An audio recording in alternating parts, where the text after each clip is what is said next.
himself a crossover. Oh, killer crossover. Just crossover. It just crossed him over nastily. Another victim to the crossovers. Cross him up and sit him down. Crossover is powered by Everlow Concrete Repair in Omaha at everlowconcrete.com. He's giving him an opportunity. I saw that. I was a little rude yesterday and really butted in, and I was just like, out of respect for my co-host, I gave it to you this time. You hear that? He gave it to you. Yeah, how does that make you feel? Wow. Well, no, I mean, I gave him the runway, you know. Gary gives me the runway on our show to go on rants. I appreciate it. One thing that Gary does every single day. Right Yeah, here. Gary, is- go exit the room. Go ahead. I walk in here and Gary will comment 100% of the time on what I'm wearing. Every single day. Every single day. Every single day. And the first word is always whoa. Yeah. Every single day it's It is. whoa. I And think you are a great dresser. what would I have to Okay. do for you to not say whoa? Well, so today, like you have some great Creighton gear.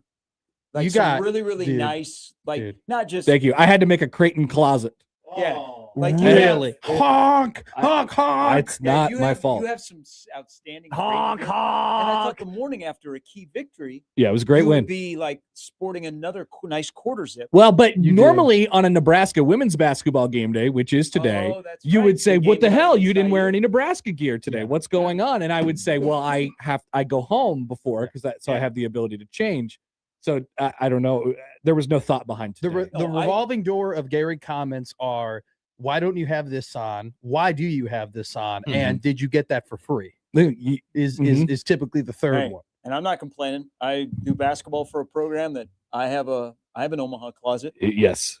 And we're wearing shirts tonight. I get a new shirt. I gotta get Let's go. I gotta get a job, I guess. You do I gotta get more free stuff. get some shirts. Here's I my will take a picture of the show. One of the things about the Omaha, North Dakota game, it is a night for Deng Mayor, who passed away, yes. who went to North Dakota for 2 years and was going to play for Omaha this year. Passed away in August, back in Salt Lake City in his hometown, a drowning accident. So this is the first time Omaha, North Dakota played. So they have these T-shirts that have. So his motto was "No rain, no flowers." So they have that on the T-shirt, and then they have a silhouette of the state of North Dakota and Nebraska. And so both teams are wearing them as shooting shirts. Cool. And so the coaching staffs are wearing those shirts tonight. And then his family has come in from Utah. A lot of our guys, the last time they saw his family was at the funeral. Of course. Yeah. Yeah. So, but no, you are, I think of all of us on the air, you are the best dressed. I agree. I wouldn't argue with you. Yeah, yeah. I mean, first off, I'm very much still dressing as a college student. I wear sweatpants and hoodies, you know. I don't know what you're going to evolve into, you know, like at a certain point, Yeah. you're not going to be dressing like a college kid anymore. Yeah. I don't know what Have your you, future but looks like. You've seen me out like right before I go out places. Like I dress nice. When That's I go true. out. That's true. He's got at least a little bit of style. Like you can ask Josh Peterson. There's been about 3 times like Josh has seen me like what I'm wearing for when I'm going to be in front of people. I like want to make an but impression. some on. people just don't like on an everyday basis. Some people just don't care. Like I'm probably in the minority in that I do care. You do care. I 'cause do. I want to look like I don't want to wear gym shorts to work. I or do. sweatpants. I don't want to sound weird here, but like you do like kind of smell nice too. Like you obviously I should like, smell nice, like you yeah. have like some sort. You have hygiene. Okay. Like I really don't. You know. Yeah, I'm in not like terms trying of- to make a statement or anything. Yeah, I I know. like You're a normal human. I like wearing decent clothes. Yeah. But what I respect about you is that you switch it up. Okay. Like you have the same kind of tops, but you switch it up with different bottoms sometimes. You keep us guessing. Breaking news into the show. Different bottoms. Different bottoms. Someone with Connor's last name, I don't want to betray any personal confidences. Connor Happer for best dressed. I love this. Your wife. She agrees. You are. You are Agrees. the best She dressed. agrees. She's biased. Does she dress you? No. Has she but seen my yacht rock hat? I do go to her for like last minute checks. You know, Okay. like Yeah. I have an idea Yeah. and basically I'm like, hey, is this okay? Does this work? I have a girlfriend, a girl that's my friend that that Just a quick pivot there. Yeah. geez. that before I go on dates, I'll FaceTime her and I'll be like, "Hey, Whoa. what do you think?" And shout out Caroline. And Shout out Caroline. and she will be Sweet like, Caroline. she will be like, absolutely not. Or Caroline. she'll be like, yeah, that's cool, or whatever. So you need that. I need that in my life. For the longest time, people have told me that I had zero fashion, that I had no game in that department, and I've invested plenty of money. And now when I want to dress nice, I can dress nice. I just choose Good. not to dress nice for work. Good job by you. I just wear quarter zips and sweatpants. I do too, but I do it fashionably. Yeah. Not sweatpants though. Thank you, Vogue. I wear sweatpants. But you bought stuff from Vogue? No. Oh, like you read the magazine?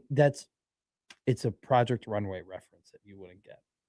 That Thank is you, true. Mood. I It's wouldn't. Mood. I wouldn't It get goes, that. thank you, Mood. They go to this place called Mood and they get all their fabrics and stuff like that. And Tim Gunn, that son of a gun, 2 ends, every time walks out. He goes, thank you, Yeah. Mood. Yeah. The thing is, like, Your wife would know about it. she definitely does. I don't feel like I'm, Trying. right. I don't Yeah. I don't feel like it's there's some sort of, I just feel like I'm How probably the best organized dressed is- here considering what else is going on around me. How organized is your closet? Do you take pride in how organized your closet is? No, but my wife really likes it when it is, she Yeah. puts like the colors in order. I'm like, you're doing too much. But But I think that's incredibly helpful for helping you out, because I think that you I you wear can- the same 7 shirts though. Yeah, the green Yeah. row back. Yeah, This shirt. yeah. There's one of those And any of during the- baseball season. You have the Creighton kind of short sleeve quarter zip. You have your Bird Club quarter zip. You have your light blue Creighton quarter zip. You have your Nebraska quarter zip that you wear.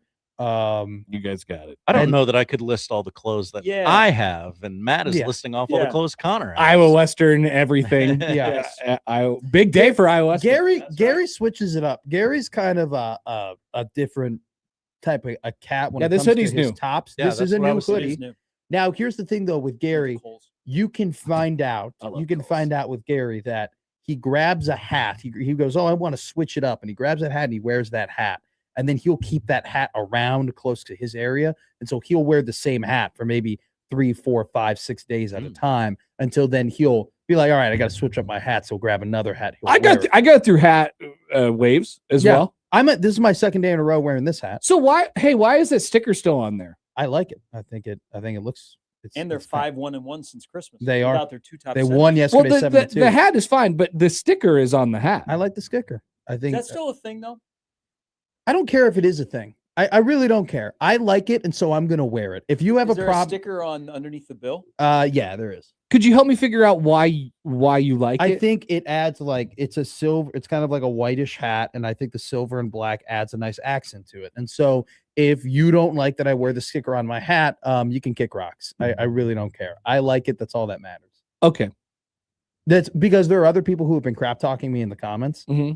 I don't care. And like if somebody in the comments is like, "Oh, you're a dummy, you should take your sticker off," like I'm not going to.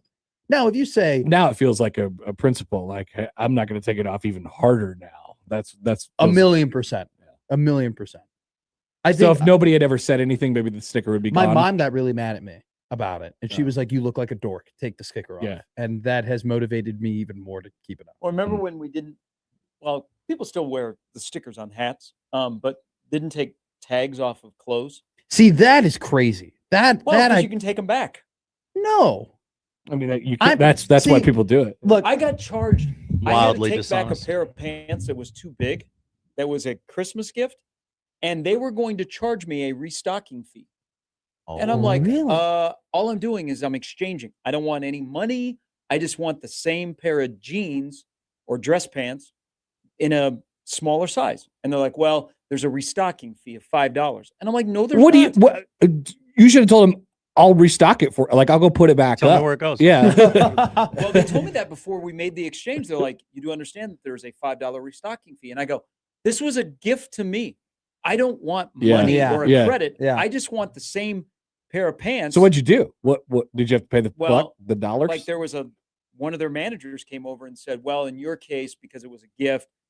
And I said, yeah, yeah, duh. but, Yeah. but okay. So then after we like settled down, it was cool. Cause I got kind of heated. Sure. The person apologized and said, I know you're just doing your job. I guess this is more popular now. Well, it Is that happened. there's a restocking. Is that to get fee. around the But I mean, you were just exchanging. Yeah. I love how Connor goes, tell me what aisle.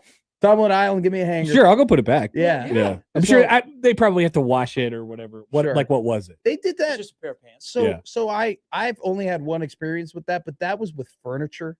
I got a couch. The couch was too big. I had to then load the couch back up and take it back. And I had already put a down payment on the couch. And they were like, we're gonna have to reduce your down payment by this amount of percent to cover like the restock fee. I feel like though Well, isn't a down payment like that's literally non-refundable? Like well, but they were like, you don't get your down payment back. no, but they were like, we're taking part of your down payment and we're putting it toward the restocking fee. And so my down payment went from $235 to $210 because they had to. Is that? I thought that was fair. I thought that was That I fine. don't know. That I don't know. I'd have never taken back a couch before. You would be a great person to go to a rent-to-own store. Do they still have rent-to-own stores? Oh yeah, Ace. What do you mean? I'm fine with rent. I'm good at making. I never miss a payment. I make sure I pay my credit card every 15th and every 31st when I get. I've paid. never been in a rent-to-own store. No. Are they nice? Let's do a show from there. There you go. Yeah. Are Well, rent-to-own stores I bet they I've probably never do been it at stuff. Sal's. I've never been in one. I'm talking about NFM is what I'm talking about. What happened? How did you get the wrong couch? What happened? So what occurred? That just was- feels like a really thing that you really want to be sure about. Mhm. So All right, so before we it was load it a, up. it was a couch for my room. Okay, like it was a couch that was going to go in my room. Okay, and A couch in your room? Yeah, it was- room couch. yeah, a room couch, I got it. couch? We got like it. a smaller couch that goes in Okay. my room. Yeah, right? you got it, Josh. Yeah, and exactly. So it was one of those things where I was going for a 2 cushioner. All right, we were looking for 2 cushions, and I found one. It was 3 cushions, and I was like, it reclines. It's got cup holders. You know, it's got a little heater too. Like it was What great. the hell? Yeah. This sounds like a recliner. No, but it was. You had 2 different. Why do you need that deluxe couch in your room? Because it was sick. Because it was dope, and I wanted it, and it was at a good price, and so it was originally like. How do you know what a good price for a it, couch It is? was originally $750, but there was like a little bit of a manufacturing thing, and they it made played your it all the way ass. down to $350. So I was like, "What is the issue?" And they were like, "This little thing." I go, "I can live with that. It's whatever." And so I bought it. I was in on it. I was ready to go. And then Is this in lieu of a bed or? no, this was just to go next to the bed. So you tried to return a big room, damaged less square footage. item that you So bought on clearance. Here's what happened. I bought it, but I didn't take it home. And then I was measuring it out, and I was like, "There's no way this is gonna work." I think you got to measure before you buy. And then I went back and I go, I'm not taking it home. It's not gonna fit in my home. And they're like, "Well, we got to restock it." And so Yeah. then they took off. I part of feel the like down you got payment. lucky. Yeah, you got off easy. So they were ready to load it into your truck or car or whatever? No, I just went back and I go, "I'm supposed to pick it up on this day, but I'm not. It ain't gonna work out." And then they're like, then they took part of my down payment down, and I bought a recliner after that. I bought a lazy boy after that. Do you have a lazy boy in your room instead? I do. I have a couch, a lazy boy, a desk, and a little like TV And a stand bed? and a bed.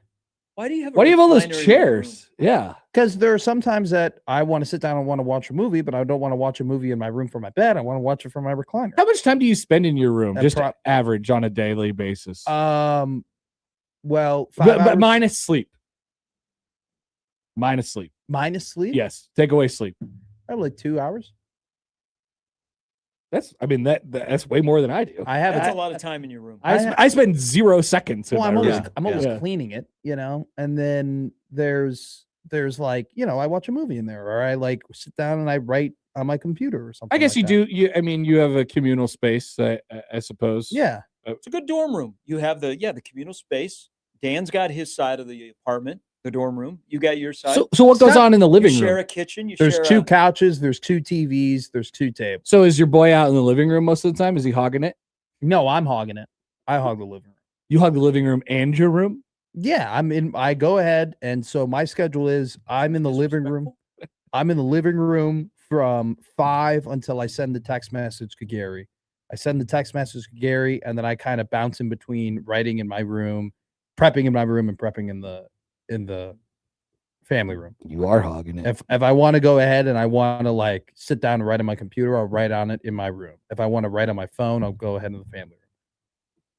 And This is why a lot of us got rid of roommates unless they are engaged or married to you. 100%. Yeah. 100%. why? I'm not a bad roommate.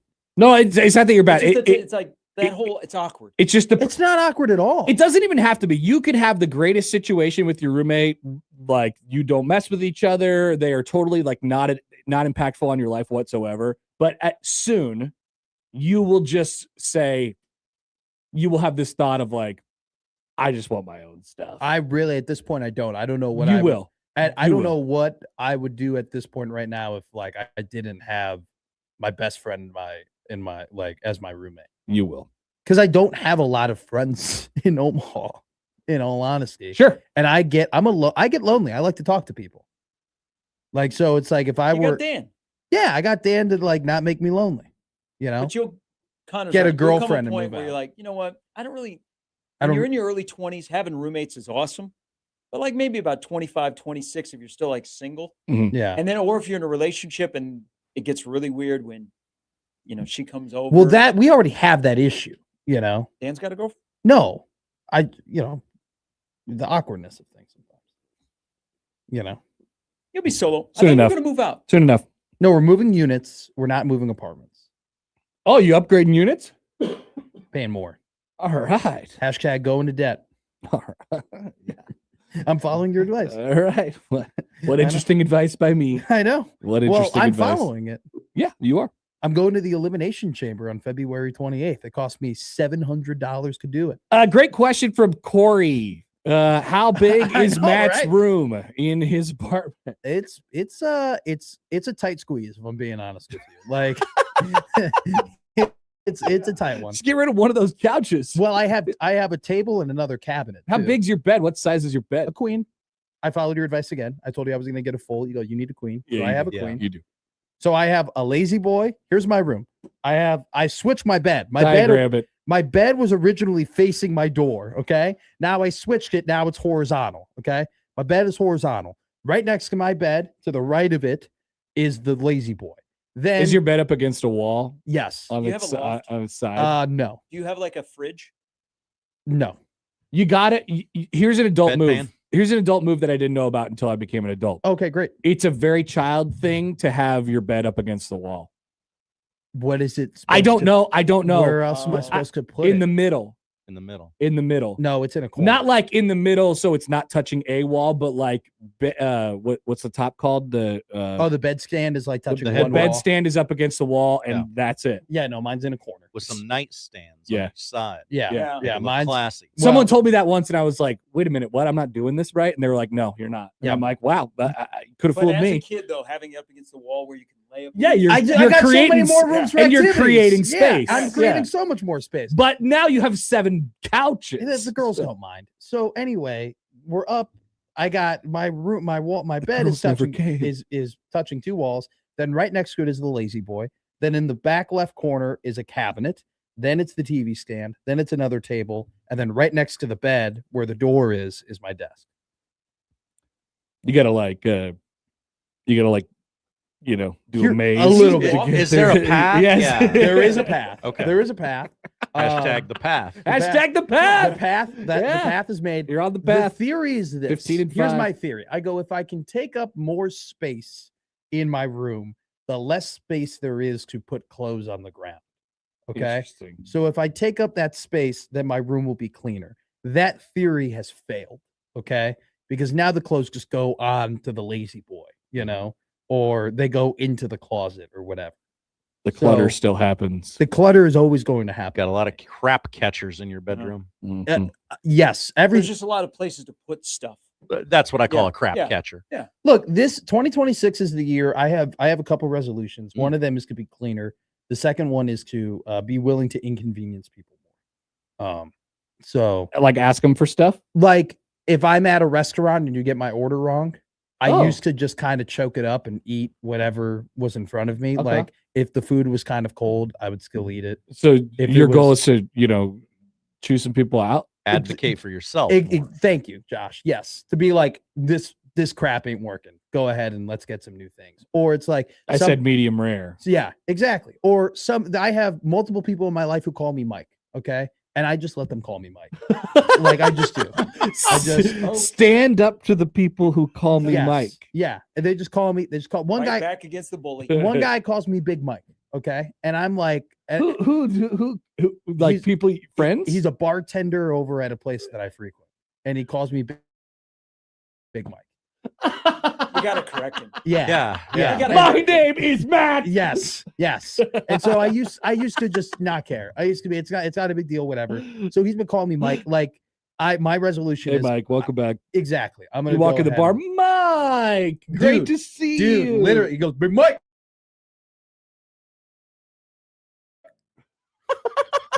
and it's just like I gotta this I haven't seen him yet. Shout out Joe. I'm just gonna tell him, hey dude, my name's Matt. You know, it's been Matt. It's no big deal. So I want You're to, gonna tell him yeah, when? when I see him next. Okay. You know, or like, you know, if you've ever been to like when you get your hair washed at like you go to like get your hair cut, right? And they go and they're washing your hair and they're like, is this too hot? You know, I'd really know you're fine, and I would just suck it. See, up. the thing is for me, it's never too hot. I Yeah. want him to make it burning, Yeah. scalding hot. You don't have any hair. But no, like they give me the towel, Okay. the towel on my yeah. face, and they're like, "Is this too hot?" Never. It's never once been too hot. Even when it is too hot, it's not too hot because There is- I'd way rather have it hot than God, cold. It is when you get that treatment at sports clips. I'm with you, Matt. When they put that on your face, Oh, it's so good. mm, It's so good. But it's not. It's never too. But hot. it's sometimes it's too hot, and I'm like, and I don't want them to go and like get a new towel or like try and dampen it or like anything like that. You know what I'm saying? so. Just say yes. I just It- burn. My face just burns. It is- and it is it's- too hot. and it's uncomfortable. And it's just this year. I'm going to say it's a little too hot. But you're opening yourself up to, that person coming back and giving you a cold towel. And say, how Sure. does this feel? B or word. Yeah. spitting in your food. Yeah. Or this, like there are multiple times. Okay, for example, I went to Deer Frank's on Tui back in Chicago. I asked, first off, I should never have to ask to dip my Italian beef. Okay. An Italian beef should be dipped Yeah. no matter what. All right. If you don't want to dip, I should have to The tell you the I want it stock dry. should be dipped. yes, Yes. you I- should. I agree. You with should that. not have to say Italian beef dipped. I You want should it have to say wet. Italian beef. I don't want it dipped. Okay. But I go ahead and I say Italian beef dipped. All right. They don't dip my Italian beef. That changes the complexion Of course, of it's the a different sandwich meal. completely. It is a completely different sandwich, right? It's a roast beef sandwich when it's not dipped. When it's dipped, it's That's right. Italian And you, beef. you didn't say go back and dip it. You just ate it. I went back home and it's 2 minutes away from my house. I could easily go back and be like, dip my beef. And I didn't because I didn't want to inconvenience them. And my dad See, that one's tough. When you go home, like You're it's home. over. Yeah. Yeah. But here's the thing. Even if it was at the restaurant, I doubt that I still would be like, dip my beef. I still think I'd choke it up and I'd eat it. Or it's like if they forget fries in the bag at McDonald's and I open it up and I'm in like, unless I'm in the drive-thru, I ain't going back. You know what I'm saying? That's right. Yeah. The move is to check it. I've been doing that more. You inconvenience them by checking it while you're still at the window. Yeah. And you're inconveniencing everyone behind you. But okay, But so they do not like that. no, because they think you're showing them up. Correct. Exactly. Which is It's why like- I don't want to do that. It's like an umpire. It's like when you You're know, gone.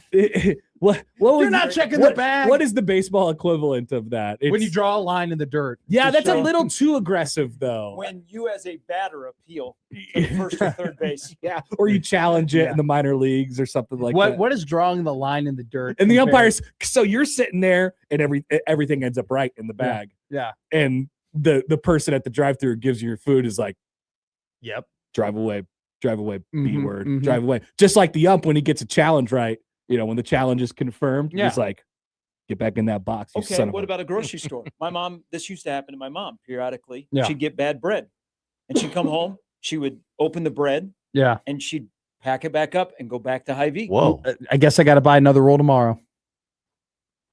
My mom was pretty brazen about that. Like if you The got home bread. with groceries and there was something wrong, she'd go right back to the grocery store. I've just rebuy the item. Like I've done it with Now here's the thing though. But then there's a line, like if you're just taking back bread that everybody would look at this bread and say, that's fine bread. Well, Yeah, what if you got yeah. home and you saw milk and You were okay when you were in the store. You were just grabbing milk. The milk was spoiled. The milk was spoiled. That's on Yeah, you you. got to get that out of there. You take Well, that back. That's everybody. But I think that's on you. You have to have the wherewithal to check the expiration dates. Like this has happened with me and meat, where I like don't check the expiration date and it expires tomorrow. And I'm like, well, I kind of, even if I was like going to eat this today or tomorrow, it's a little too close for comfort here because it's chicken. It's salmonella. I don't want salmonella. No, you don't. Know? Whenever So we it's just- order the groceries online and they get delivered to the house, Yeah. that's when they offload the meat that's like, hey, this is going to expire tomorrow. Yeah, they grab Yeah. this stuff right up Yeah. front there. Yeah. Yeah. Like I love discounts at a grocery store. If you're That's why you don't do that, Josh. If you're putting meat on a discount because you got to get off the shelf, that's one discount I'm not taking. I will pay more for the more fresh meat. Unless you're going to eat it right now. Like some people go grocery shopping and they just get groceries for dinner tonight. Yeah. Yeah, I don't. Every I day. used to do that. It's a great move. So I did that every day in when I was in college because I lived at 8th and N and there was a market right there, the Canopy Street Market by those Canopy lofts. So I would just walk to the grocery store, get 4 items, and walk back home, and that was it. It's And a I great would just move. go, and I literally take it out of the bag and I would cook it. Final one. You brought up online shopping. If you are in-person shopping, and we all see, like, let's say, for example, if you go to Walmart, they have the gigantic, like they're filling like 3 different orders at one time. Crates. Yeah. Who gets the right of way to grab an item? The person that is filling a online order, or the person that actually went to your store? It should be in me, person? the shopper. You got to should get be the out. shopper. The people with the carts, with the giant carts for the online shopping, got to get out of the way. They gotta find a way to mix in the background somehow. I don't think they are. How do you? I know they're Yeah, really they are very aggressive. because look at it. Like the most, how many? What is the percentage of the employees that work at the store? Do you think that are dedicated to just grabbing the online shopping? Ooh, stuff? great question, Happer. I would say now it's more than a quarter. I would Yeah, agree with that. It's getting high. It's They're not dude, not doing other stuff. Dude, Target's getting ridiculous where I see a bunch of people just walking around like putting things in carts. I usually go to the store at like 2 or 3 in the afternoon, Yeah. and Good time to the go. only people shopping are those people. Yeah. The online Dude, shopping. online dude. ordering. Target is packed with them. It's packed with those people doing it. Now, I'll say this. Makes no sense. I don't give a damn. I hate it when I go to Chipotle and they got all these like Chipotle burrito orders and they're stuffing up the line and I gotta wait there. Oh, you and talking about watch the it. DoorDashers? Yeah. Oh yeah. I the can't DoorDashers are do bad. now Chipotle's gotten better about it. They now have their own little station for it. They should. Back in the day, they didn't used to. They used to do it all on the line. The worst is Subway. Yes, I still go to Subway. Yes, I love Subway. It's one of those things where if you get there and those tickets are ringing in before you got there, you're screwed. I'm Gotta here. Get out of there. I'm here. That guy, they're not here yet. All right. If you got an online order and I'm right in front of you, unless you're halfway through it before I got there, don't start it when I'm right here. I agree with you completely. Gary doesn't even have to say his shopping take anymore. You do it for him. Yeah. Yeah. like it's ridiculous. Like if I'm standing right in front of you and you just grab the ticket, no, buddy, put the ticket down, get my sandwich, make that later. Yeah, I've said this before. Like if I'm going to go to your restaurant and go in person, I should get attention more than the DoorDasher. 100%. I think you're right. I think you're all right, 100%. by the way. The companies need to come up with a better plan for this. A better plan. I agree. Maybe I make agree. those I'm online here. orders in the back. I'm here. I'm your customer. All right. I'm right for I've taken the time to come to your establishment and grace your presence with me. Mhm. Customer is always right, not internet is always right. Oh, I couldn't agree more. Internet's rarely right. Internet is wrong all the time. All right. Have a good Thursday. Have a good call tonight. That's a big game at PBA. It is. It is. Women's What- basketball. Who are they playing? Indiana. They got Indiana UCLA this week. They lost to USC and Iowa. UCLA on Sunday. What? Yeah, watch out. Yeah. Sure. You got a good trains you got a coming. good back-to-back Saturday Sunday of ball. You get to see St. John's men and then UCLA women. Yeah, and something that I remembered, the Creighton women play UConn on Sunday. Oh, they do. That's right. Lord. Yeah. So I will also be there Oh wow. When do they play? at 1. Oh, Yeah. You work a lot. Good take. I think that is, I admire it. I think that is right. I mean, all I'm doing is I'm locking myself up in a room and Go sit on hopefully- one of your couches. Well, I'm going to be in like a straitjacket, all the way up until kickoff, and then I'll be pacing. I honestly think that I will have all 3 TVs on the Bears-Packers game, so I can just get up and walk. And sit down and watch it. So in each timing spot. wise, that's a night game, so you won't really have to mess with Joey, But which is good. but I'm going to be tense, and he's going to be tense. It's going to be a weird show. He'll be out of here. I'll be out of here an hour before the game starts. Saturday is the second biggest game of my life. That makes sense. Yeah. Third biggest game. The Super Bowl. But you were 2000 alive when the Super Bowl Super Bowl happened, 2000, but I don't really remember it. Super Bowl 2007, the NFC Championship game in 2010, and now this game. You got it. You're going to win. Remember, I picked you in the confidence pool. You're going to win. Ooh.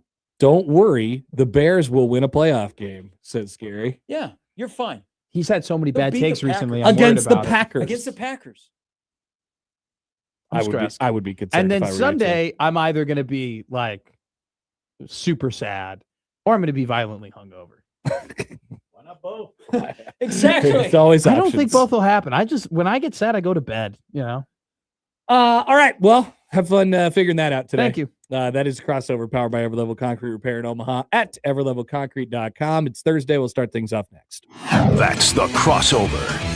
The Connor Happer Show is next on 1620 The Zone.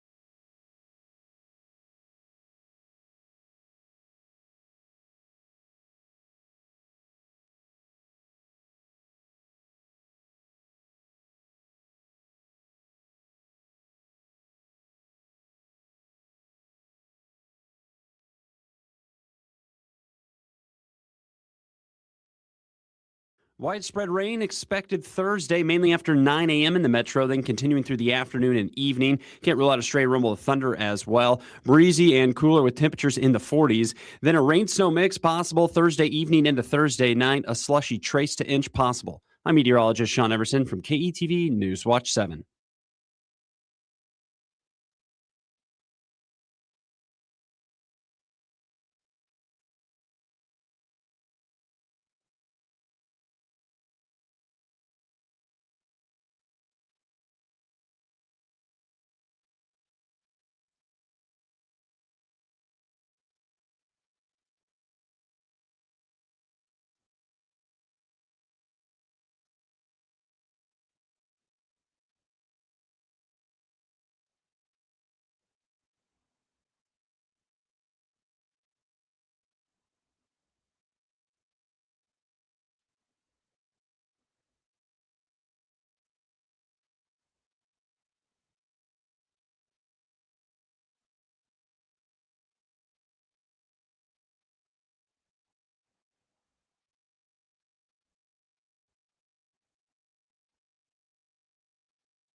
Get a free second pair of glasses with insurance at iMart Express. Now with an upgraded selection of over 150 frames to choose from. Pick one for when you're busy doing nothing, and one for when you're up for anything. Plus, with free same-day speed, go from booking an eye exam to walking out with new glasses in a blink. So you can take your vision benefits further, faster. iMart Express. Get glasses? Go see.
It's the Connor Happer Show. Are we sure we want to do this? Could you, make an announcement that we're ready? It's the Connor Happer Show on 1620, The Zone. Good morning and happy Thursday. It's the Connor Happer Show. You're on 1620 The Zone and on 1620thezone.com. Connor Happer, Josh Odson with you. We got a Thursday show. We got a mega grunt the slate. All right. What's a mega grunt the slate? Yeah. I'm sure you're all wondering. So today, as usual, we will grunt this weekend's NFL slate. It is the artist formerly known as Super Wildcard Weekend. Now it's just we don't call it that anymore? I don't think so. I think they went away with that. You're right. You're right. They ditched the Super, probably because they thought it was a gimmick. Because it's normal. This is just what the playoff format is. And so we have 6 games coming up this weekend in the NFL, and we will not only grunt them, but we will pick them. We will select them. So super mega grunt the slate coming up today. Jacob Padilla coming up at the top of the hour to talk about the Blue Jays, who, watch out. You know what I'm saying? Watch out, Josh. You might need to be honking before long. I'll come around. Did you see Jason Green? I heard about it. You heard about it? I heard about it. You did you hear about it, or did you see it when he was on the floor writhing in pain, grabbing his shoulder, which is already sullied up? I heard about it. Okay. You probably heard the shockwaves from around Omaha. Yeah, I had my spidey senses were tingling. I was like, ooh. Jason Green. But then he came back. The burners are in distress. The burners are usually in distress, for the record, but even more so when Jason Green was on the ground rolling around in pain, grabbing his shoulder and going to the locker room. But he came back. And so we'll talk about the Jays coming up in just a little bit with a big win last night at Villanova, setting up Mr. Frostbite himself on Saturday. That is a big game. I want to kill myself, jump in the cold and die of frostbite. Awesome. We have college football playoff semifinal number 1 tonight, as the show title is called For All the VRBOs. That's right. They used to say for all the Tostitos. Now it's for all the VRBOs. For all the PlayStations. Out of all of the bowl games, obviously Tostitos and the Fiesta Bowl is the most synonymous with each other, right? The only thing I'd even entertain would be like the FedEx Orange Bowl. Ooh, okay. I just think like the Fiesta. Now we've done this exercise certainly before. Was the Fiesta Bowl the initial sponsor of the Fiesta Bowl Tostitos? I believe that because this is a relatively new bowl game, right? So, it doesn't FedEx Orange Bowl. Okay, it was that for a long time. It was probably that during our formative years, Josh. But it was also a thing before that. Incorrect. It was the Sun-Kissed Sun-Kissed Fiesta Bowl. Whoa! From 86 to 90. From 93 to 95, it was the IBM Fiesta Bowl, and then in 1996. Tostitos came around. And it was that until when? 2014. Yeah. When Vizio took over it. There's no bigger point in my life, right? It's 20 years of my formative years. It takes me all the way through the end of college. Now, major college football would like you to forget the Battle Frog Fiesta Bowl. They would. Some of us #never forget. We can't let them. We can't let them forget what they did to us. Hi, we're an obstacle course. We'd like to sponsor your bowl game. Yeah, sure. Anyway, we're under NCAA sanction. Anyway, there used to be, during the majority of that time when bowl games were great and the Tostitos Fiesta Bowl was the Tostitos Fiesta Bowl, you could only win 1 bowl game every year, maximum. Right. Now you can win 100 of them and, still not win a national championship.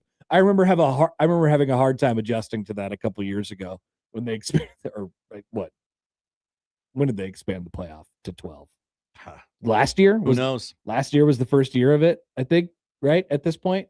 But even in the Final Four, they had bowl games and whatever. They were at bowl sites. So you could win a bowl game play in another one and then lose it, not win a national championship is always very difficult for me to understand. But we've adjusted, and everything is different in college football now. So that's your history lesson about the Fiesta Bowl. That's right. There you go. That's our normal Friday bit. So the first of the two college football semifinals tonight between Mississippi and Miami. Somebody will be on the video board at the Fiesta Bowl, and they will say, "Are you ready?" And then the crazy Ole Miss people will start saying a bunch of nonsense after that. Hell yeah. Damn right. Whatever. We'll have that a little bit later on in the show. Interesting. I have something interesting as far as a trend in the portal. Okay. For Nebraska football. Maybe you won't think it's interesting, but I do. Also, Josh, big moment. What's going on? What is this news that I heard yesterday about a person for the Iowa Western Reavers getting an offer to play football at Nebraska, and not like a hey, you could show up if you want, like PWO, whatever. It's like it seems to be like a situation where we want you, and please come to our school. What's going on here? Has hell frozen over? Well, I mean, a little bit, yeah. Instead of signing like a kicker who never kicked at Iowa Western, they decided, hey, this Andy Berberia fellow has Berberia. Damn it. I've already pronounced it wrong in a place. Has roughly 50 D1 offers. Maybe we should get in on that. Yeah. And they did, to their credit. Well, it is notable, especially if he accepts. Yes. There might be some other stuff going on with Iowa Western and Nebraska, so we could get to that during the show. Andy Berberia this week has received offers from Nebraska, Clemson, Michigan State, Arkansas, Purdue, Texas Tech. Berberia. What a name. Mamaria. That's exactly what I do in my head when I'm keeping score. Berberia. Yep. Speaking of parody songs, Josh, what's our update? What's our status update on this? Haven't touched them. Okay. So our dear friend from Husker Hoops Central, Matt, he has been chiding us for the last several weeks when we came up with when we were talking about Bart Torvik, and then we realized that there was a lady basketball version, a women's basketball version of Bart Torvik, and we called it Lady Torvik. And then Matt from Husker Hoops Central got really hooked on the idea that we should do a bunch of parody songs that talk about Lady Torvik, given that there are so many songs that have the word lady. He's right. There's so many of them. Dudes be singing about ladies all the time. And so this morning I got a wild itch. And so if we were to ever talk about women's basketball on the show and bring up Lady Torvik again, we are now prepped and we are now prepared to unveil parody stingers for Lady Torvik. Unless Josh doesn't dub them in, which he might not. I mean, I can play them off the computer here. You could play if you want to give them one. Go ahead, give them a sample. Okay. Lady Torvik.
You guys are having fun. We can't hear. It was great. Go back and listen to the podcast. You can play them all again. Click. You Oh, can- yeah. you Should we? can- if you have the sound on the YouTube fix. I need 11 mice to do my job. There's I'm ready. Oh, no, I'm not ready. You got a lot of screens in front of you, I do got Josh. a lot of screens. Thank you for understanding that. Placket Okay. says this is a great bit. Just got the stream up in time. Okay. Okay, here we go. Everybody's ready?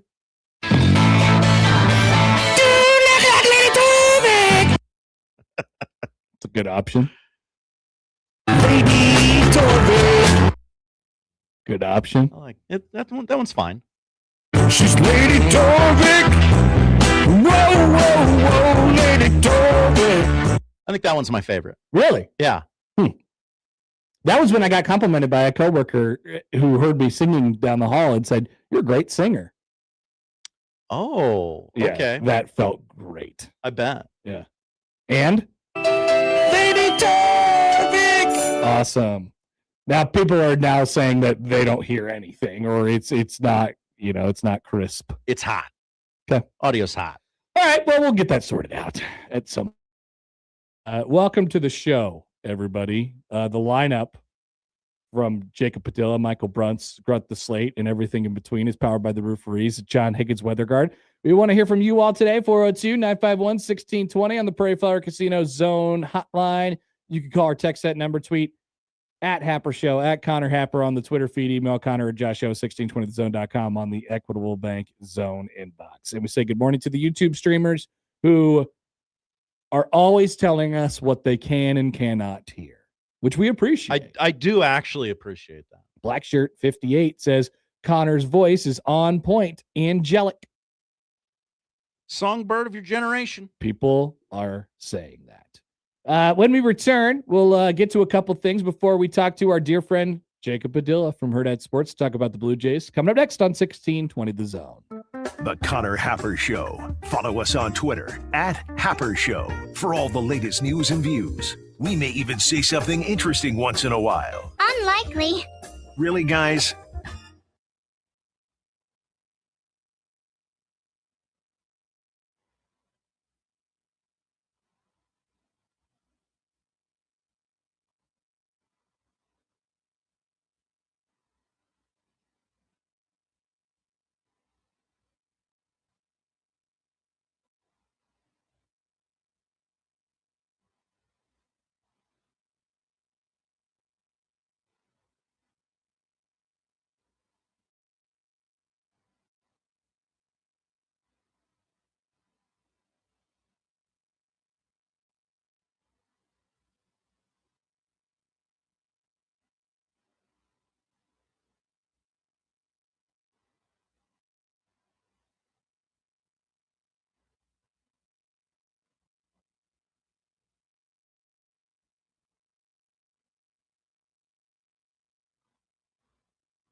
Equitable Bank. We take banking personally. EquitableOnline.com.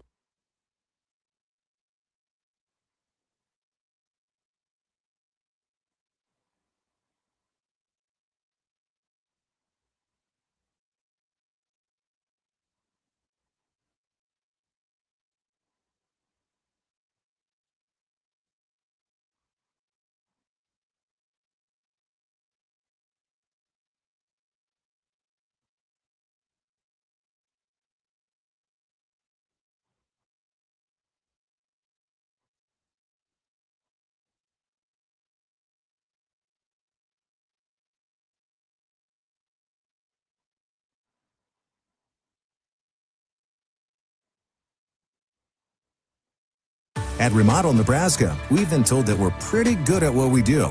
But don't believe me, believe the customers. After we gave a down payment to a sunroom company, they flat out dropped the ball. We contacted Remodel Nebraska. We met with Jack and we told him what we had been through. And he told us that he would work hard to earn our trust. So we decided to take him at his word. And we have to admit, Jack and the crew, they all did a great job. Go to remodel-ne.com and schedule a free estimate.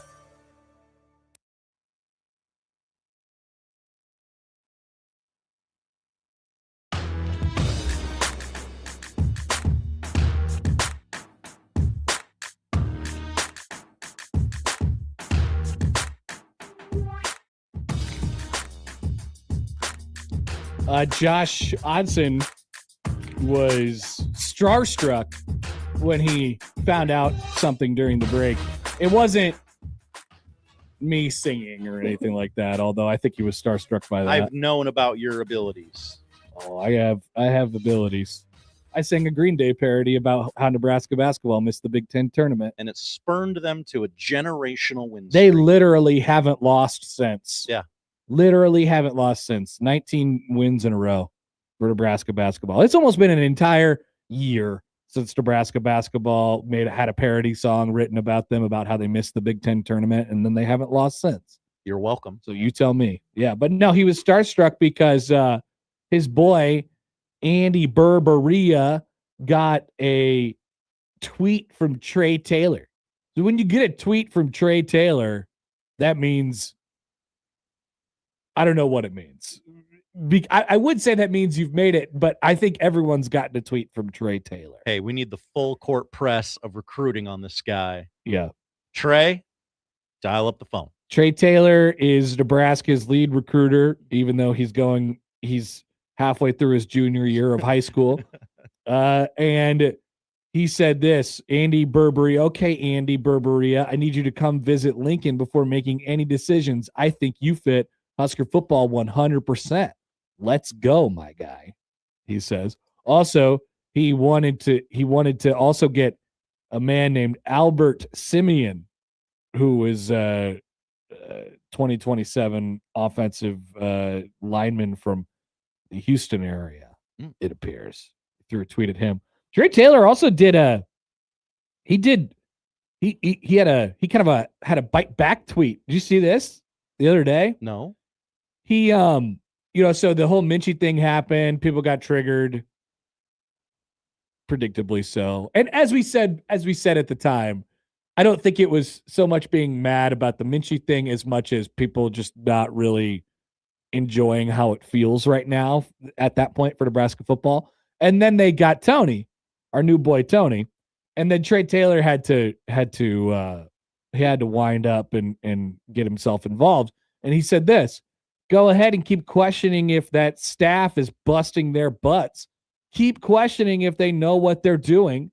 Talk again about how Mr. Stewart and Coach Rule are horrible at their jobs, and I'll give you a wink, a half smile, and say STFU, #GBR, good night. Hello. Yeah, Trey Taylor went for it there. I have the Kevin Durant meme in my head of a screenshot of his Twitter. There's no relax. I'm on 10 until I close this app. He is very much on the internet. I do think that's good at the start. Yeah. But eventually you got to close that thing. There's a whole big thing that we could make out of this that I'm not willing to go there yet. But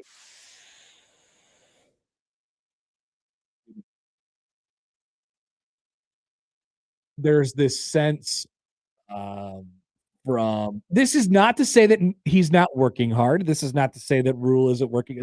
I don't think anybody thinks the staff isn't working hard, first of all. But he's on the internet, Rule's on the internet. You know, there's like a what did Dan Lanning say? They're playing for clicks, we're playing for wins, that type of thing. Like, Nebraska is it makes sense for this quarterback to be on the internet all the time, given that they feel a little bit like an influencer program, like at this point in time. But that is not a fully fleshed out take that I would have yet. Okay. That wasn't a take. No, that was not a take. Just potential take.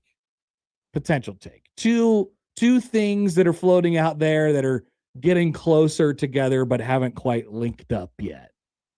Not quite a fully fleshed out idea. I respect it. Nebraska's future quarterback is incredibly on the internet.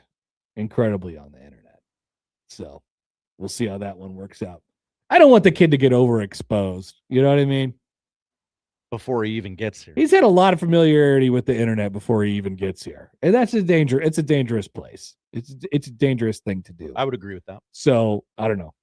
I guess my advice would be careful. We'll talk more about the Iowa Western piece of this a little bit later on in the show, but a huge win for the Creighton Blue Jays last night. Josh, the Jays are up to number 40 on KenPom.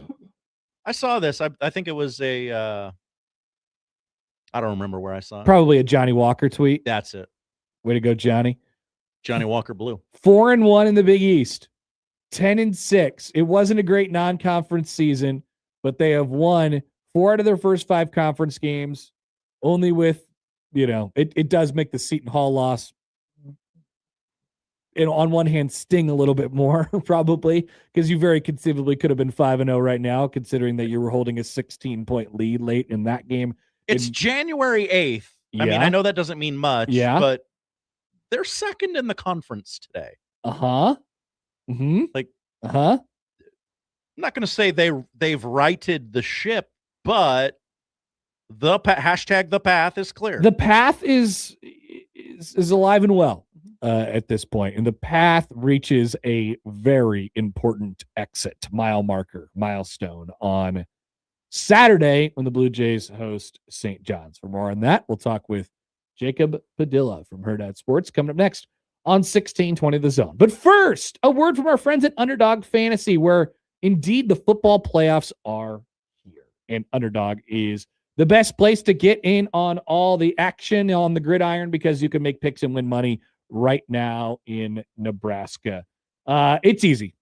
Playing on Underdog is anyway. You can take your favorite players. You go higher or lower on certain stat categories like touchdowns, rushing yards, receiving yards. You can pair them together, whatever you might want to do with them. Get those right. You can win up to 5,000 times your cash, ladies and gentlemen. And for wildcard weekend, Underdog's adding a gimme pick on a quarterback of your choice from any of the wildcard games to get started. So you're going to want to do this right now. What are you waiting for? Download the app today. Use promo code Happer1620 to score $75 in bonus entries when you play your first $5. Promo code Happer1620. Underdog, make picks, win money. Must be 19 plus and present in Nebraska. Terms apply. See assets.underdogfantasy.com/web/playing. Get terms _DFS_.html for details. Consider with your play call 1-800-GAMBLER. Visit www.ncpgambling.org.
only cure for our basketball Jones.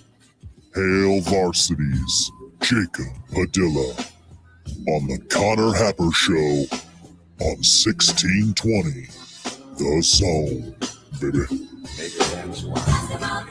All right, baby. Here we go. Let's have a chat with our dear friend Jacob Padilla from Herd Sports. Jacob, great to talk to you. It's been quite a while. What's going on? Yeah, I mean, it's basketball season fully and completely. About the only thing going on right now. So enjoying that, but yeah, it's the scene has certainly changed quite a bit. I think since the last time we talked. Yes, we have a much better idea of all the. I mean, I've been asking the same question to you for several weeks and months, but like, what is this going to turn into? When are they going to figure it out? Something has clicked. Let's go back to that real quick before we get to last night. If we look at this from a 40,000-foot view, what I find amazing in retrospect, Jacob, is how, kind of like directionless it was in 1 second. And then in the next second, it just really clicked. And it was probably in the second half of that K-State game, if you think way, way back to it, overnight, they went from being a bad directionless basketball team to, oh, I absolutely see what they're trying to accomplish here. Yeah, and I mean, basketball players are people too, and the coaches we talked about previously. The coaches identify these problems early on. They've been harping them all off season, but for guys that have come from all over, obviously guys that haven't won a lot, that haven't seen what winning looks like up close at the college level, maybe you just don't totally understand it or totally believe it or understand what it takes. Like the difference between what you think playing hard is versus what you're capable of playing. Yep. Like there is a gap there in a lot of cases. And I think the combination of kind of the rock bottom of that Nebraska loss in that first half against Kansas State with the kind of the positive affirmation of that second half of showing like, oh, hey, this does work and this does give us a chance. I think that probably flipped the switch and kind of guys realized what it's going to actually take. And I mean, the players talk about it too. Like they understood, like, hey, that was kind of the low point for us, and we understood what we have to do to get ourselves out of this spot. And it's also a credit to the coaching staff. Turns out Craig McDermott and staff are pretty good at this. Who knew? It's not like we've had a couple decades of kind of showing this to be the case, but they've continued to kind of pull all the right strings to get as much out of this team as I think you could hope for, considering where they were. And what's crazy is they are now ranked higher in KenPom than they were heading into the season. It's ridiculous. And so you do that with a 4-1 start to Big East play. Very well could be 5-0 minus whatever happened in the last 4 or 5 minutes against Seton Hall on Sunday. So the thing that we're always wondering, this is routine. This is for this team, and this is for like the last 3 teams. The thing that I had always sort of been wondering about right around this time of the year as they come out of the non-con, because it hasn't always been pretty in the non-con. In fact, it's becoming a yearly tradition for it not to be really. And the thing that I always wonder about was like, do they have that toughness? Do they have that real, whether it be shot makers at the end of games or be able to bow up and get rebounds and just make enough plays to get through it? Can they survive from a physical standpoint? This is right around the time of the year where they have answered that question in the affirmative. Last night, I think we saw a little bit of that combined with just incredible shot making, as we went down the stretch. Which side of the ledger do you go to more, which was responsible for that win last night against Villanova? The toughness or just the ability to simply make shots down the stretch? I think in this case, it was the shot making, especially coming off that Seton Hall game where I went down and broke down the last 12 minutes, possession by possession on offense. And a lot of that was basically just guys not finishing plays or not making the right read, not hitting the shot. There was just an absolute lid on the rim. And so to see those guys that didn't make those shots against Seton Hall come back and just put on a shot-making display, what Austin Schwartz and Josh Dix in particular did, and then Blake Harper as well down the stretch in that second half, because Villanova was scoring. Like, they weren't getting during that stretch there where they were trying to hold on to that lead, they weren't getting stopped to the same degree that even they did for stretches against Seton Hall, obviously. So they needed to keep making those shots in order to hold on to that lead and to not let it slip away like it did against Seton Hall. And they did it every single time. Like, and that shot, the Dix, like, to beat the shot clock, over his left shoulder, kind of fade away over jumper there. Like, all the others were, we're just hunting that. We're just attacking the drop coverage, getting to the elbow and knocking down the shot, like Schwartz and Dix. Like, that one in particular was just like, nah, I just got to create something here. And the dude hit the shot. And that's the same shot, not obviously exact same, but those are the shots that he didn't make against Seton Hall. So I think for this team to bounce back and to make those shots the following game, and honestly, you come out of this road trip, you're feeling good 1-1. And if you had to pick one game to win, it was definitely this Villanova one. It's obviously their first quad one win of the season. Villanova is the best team that Creighton's beaten this year by a significant margin, just in the analytics and in the metrics. And so I think, especially coming off the loss, they didn't let the way that game ended beat them twice. So that goes to the mental toughness side. Like, you look at the toughness you asked about, but I think in this shot, during this game in particular, when the threes weren't falling, to be able to get to their spots and knock down those mid-range was the keys to winning this one for sure. They still they still, even though they're playing much better basketball now, just as a whole, there will be spurts where they just, like, there's no really other way to put it, I don't think, for me. Like, they just do some, like, royally stupid stuff sometimes. and that this is where maybe your depth kind of comes into play a little bit, because you still have much different lineups and combinations of personnel that you could sort of try. So it's not all the way consistent yet. Is that piece does that piece get ironed out for this team? Because if that's the case, then they really are probably going to get to what their ceiling was at the start of the year. Yeah, I think it probably is just going to come down to kind of game by game, trying to pull the right levers. Because even during the stretch, if you just kind of look at the rotation, the lineups played together, like who's leading them, it's different. Like, who's playing at what spot, who's playing with who else. Like, it's different game to game. We haven't seen kind of a kind of a trend emerge in terms of, all right, this is a group that they're going to ride. This is kind of, these are the 7 guys playing this number of minutes, and these are the few guys that add spot minutes. Like, it's different every single game. And I think that's going to continue to be the case, especially as you work Hudson Greer back in the mix. He obviously got out there against Seton Hall, but with the way that Blake Harper and even Fedor Zugic were playing against Villanova, it just didn't make sense to try to get him in there in this one. So that might be the case again against St. John's. But we've got a stretch coming up here where Creighton has an opportunity to potentially get him some run in some of these upcoming games to get him back in the mix and back up to speed. So I think this is probably the most coaching, like micromanaging, most game-to-game coaching that Greg McDermott has had to do, just because you don't necessarily know what you're going to, like, at this point, probably the most consistent thing about this team is Josh Dixon's defense of the opposing team's best guard. Outside of that, I think it's a complete wild card. And the Austin Sports shot making as well. Those are probably the two most consistent things about this team at this point, aside from the Jason Green of it all. Where do you land on the officiating piece of this over the last 2 games? That combined with, as we've talked about a little bit, Creighton's not going to be, these teams that they're playing their whole goal is to be really, really physical, and it's only a foul if they call it. That was certainly Seton Hall. It was probably Butler, too, and Villanova less so, but the officiating is huge in these situations. Creighton is not necessarily the most physical team in the world. How do we deal with this late in games, especially? Yeah, that was so. With the Seton Hall, you had the odd aspect of where the official just like froze in place as the play ran right past him and then sprinted up to the very end to signal the jump ball.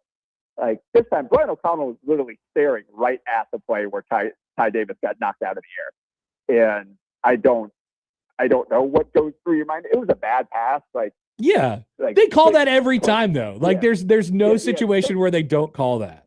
Yeah, Dix put Davis in a bad situation, but he still got bodied and knocked to the ground. Like he still got to the ball first. He caught it cleanly and got bodied on the way to the ground and fell down. Like that's a foul in every gym in the world. So I don't understand it. Like again, like this time he was literally right on top of the plate, staring right out, right next to Greg Sturbe. And I'm honestly credit to Mac for keeping his cool as much as he did. Like he hardly even reacted to it. But I think you just have to do. So part of the problem with the Seton Hall game is you had guys that whole team kind of the last couple of minutes, they put it into like low gear and thought they were going to be able to coast the end and just never were able to ramp back up that intensity.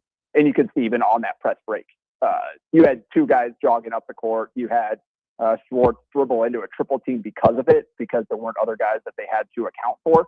And then on the second inbound, for whatever reason, Isaac Trout kind of just holds the ball instead of getting it out to Graves as the double team is coming and just assuming, oh, they're going to foul me and I'm a good free throw shooter, so I just got to keep the ball.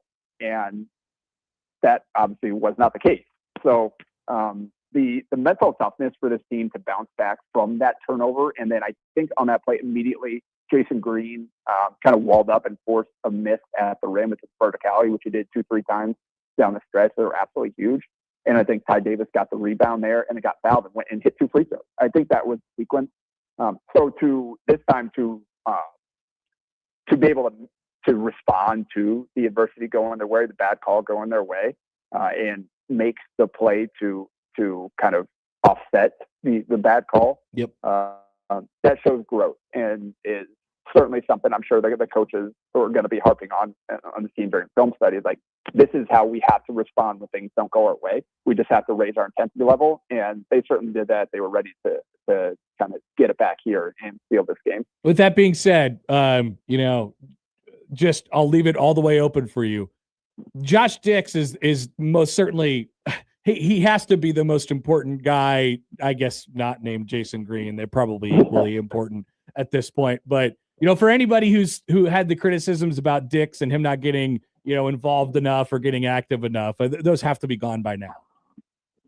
Yeah, hopefully. I know I've tried to many times to kind of explain what all is maybe a factor in kind of the lack of shot making that we've expected from him. And I think Josh was always a better defender than I think he got credit. Oh, he goes to Iowa, he must not play any defense. And to a certain aspect, it was true that from a team perspective, they weren't like the coaches weren't harping on like, hey, you have to go hard, play defense for 40 minutes every single game. So doing that now at Creighton while also having to be one of their kind of lead guys offensively, that is a lot. And it's not something that he's been used to and is conditioned to. And I do think that was taking away from some of his shot making. And also, too, like they had too many possessions that went nowhere and he had to try to bail them out. And those shots just weren't falling, especially like you got tired legs and now you have to go create something out of nothing with a guy all over you. Like that's a recipe for some tough shooting games. But the fact that, I mean, he's kind of rallied to a decent number from 3-point. He had the hot stretch before struggling the last game or so. But yeah, it was, I think, huge for him to see kind of those mid-range go down because that's what he's been throughout his whole career. And I think he is, like Mike said, he's elite mid-range player, and those shots weren't falling at the same rate that I think that he's used to, that Creighton expected. And a lot of that probably is the defense, which you absolutely need that. Like what he's done has been remarkable on that end. I wish I could go back and just like cut up clips of showing just how he's done this. Yeah. But you just obviously box score watching, you can't, this guy is solely responsible. But I think that the biggest thing is you look at it, Bryce Lindsey, like the best example of this game, Bryce Lindsey was averaging 3.3 made threes per game.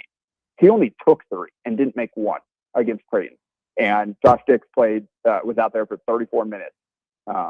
And he was the primary defender there. Fedor Zugic took a turn when Dix was sitting, whatever. But I think that right there, it's not even the fact that like the poor shooting numbers overall. It's like he's in a place where he's limiting attempts for guys and taking away what they want to do well and forcing them into tougher stuff. And so credit to him, like the kind of the evolution into an all-around player that is happening here. But he's been much more involved on the glass too after a really slow start to the season. I know Joe Subcheck, buddy running Jay's Classic, kind of highlighted that early on, how his rebounding numbers were really, really bad. He's had he's really ramped that up in addition to what he's doing defensively. There are times that he's been their lead playmaker, setting other guys up. And then now we saw him down the stretch hit the huge shot to carry them home. So yeah, I think everybody involved would like to see those shooting numbers a little bit higher, but all things considered, I think Josh has had a great season and is really kind of rounding into what Creighton needs him to be. So Dix is really important. He's got a lot on his shoulders. Jason obviously is the same, but in order to have that much on your shoulders and continue to do it at a high enough rate, you're going to need a break every once in a while. They need what can they get out of Owen Freeman at this point, as far as whether it be post-interior defense or like what's the role for him at this point in the season? I honestly don't know. I think there's obviously a lot of discussion about Freeman after every game. Yep. And understandably so, obviously what they invested in him and the kind of they prioritized him as a key piece to replace Kalkbrenner and to be one of the lead guys on the team. And that off-season injury, I think, just completely derailed his season and in part derailed Creighton's season, because like you saw at Iowa, he was very good at what he did, but he had his weaknesses. And I think part of the Creighton idea was like, we'll get him into our gym, we'll coach him up on some of that stuff, and we think we can maximize what he does really well. And he missed the entire offseason. He didn't get to actually work on any of those weaknesses.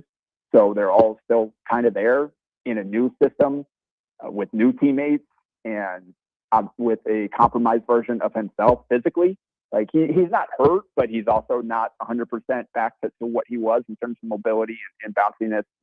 He wasn't ever a jump out of the gym guy to begin with, but you can just see like he's just not moving as quickly or explosively as he even did at Iowa. So the strengths aren't coming, like what he did well isn't coming as easily. And the weaknesses are all still very much there, in addition to still on the fly, trying to adjust to a new system and new coaching and everything. So I think all of those factors are playing into what we've seen from Freeman. And also I think that his teammates don't know how to play with him. Like, I don't know, like it's tough to watch at times, like him posting up and the perimeter players just completely ignoring him. Because like that's a lot of weight. Like if you're not going to pass to him, just tell him beforehand so he doesn't waste what little he has fighting for position. So because I think there was a possession where he got good position on both blocks. They looked him off, swung it the other way, and then a guy went and tried to create on his own, never even looked at him. And I think Matt DeMarinis put it like quiet quitting on the play. Like I think Mac was calling for a ball screen and just never went after that, like after not getting a ball after fighting for good position. So that's not a good spot to be in. Like he can't do that, but also like it's understandable. They have to get that. Like if you want to get something out of him, they have to find a way to get better, to foster better chemistry there and to understand like if he's in here, we got to try to play through him. Like if he gets, and some of the post ups, like he's turned the ball over quite a bit. Like teams have swarmed him quite often when he's gotten post touches and hasn't gone great. But like if he's out there and he's fighting for a position, then I think you got to play through him and try to get what you can for the limited spurts that he's going to be playing, and then kind of figure out the rest of the minutes as it is. Because like the only way for him to work through it is practice reps, is game reps, and unfortunately Creighton can't necessarily afford to just give him those if they're going poorly, like they seemingly have more often than not.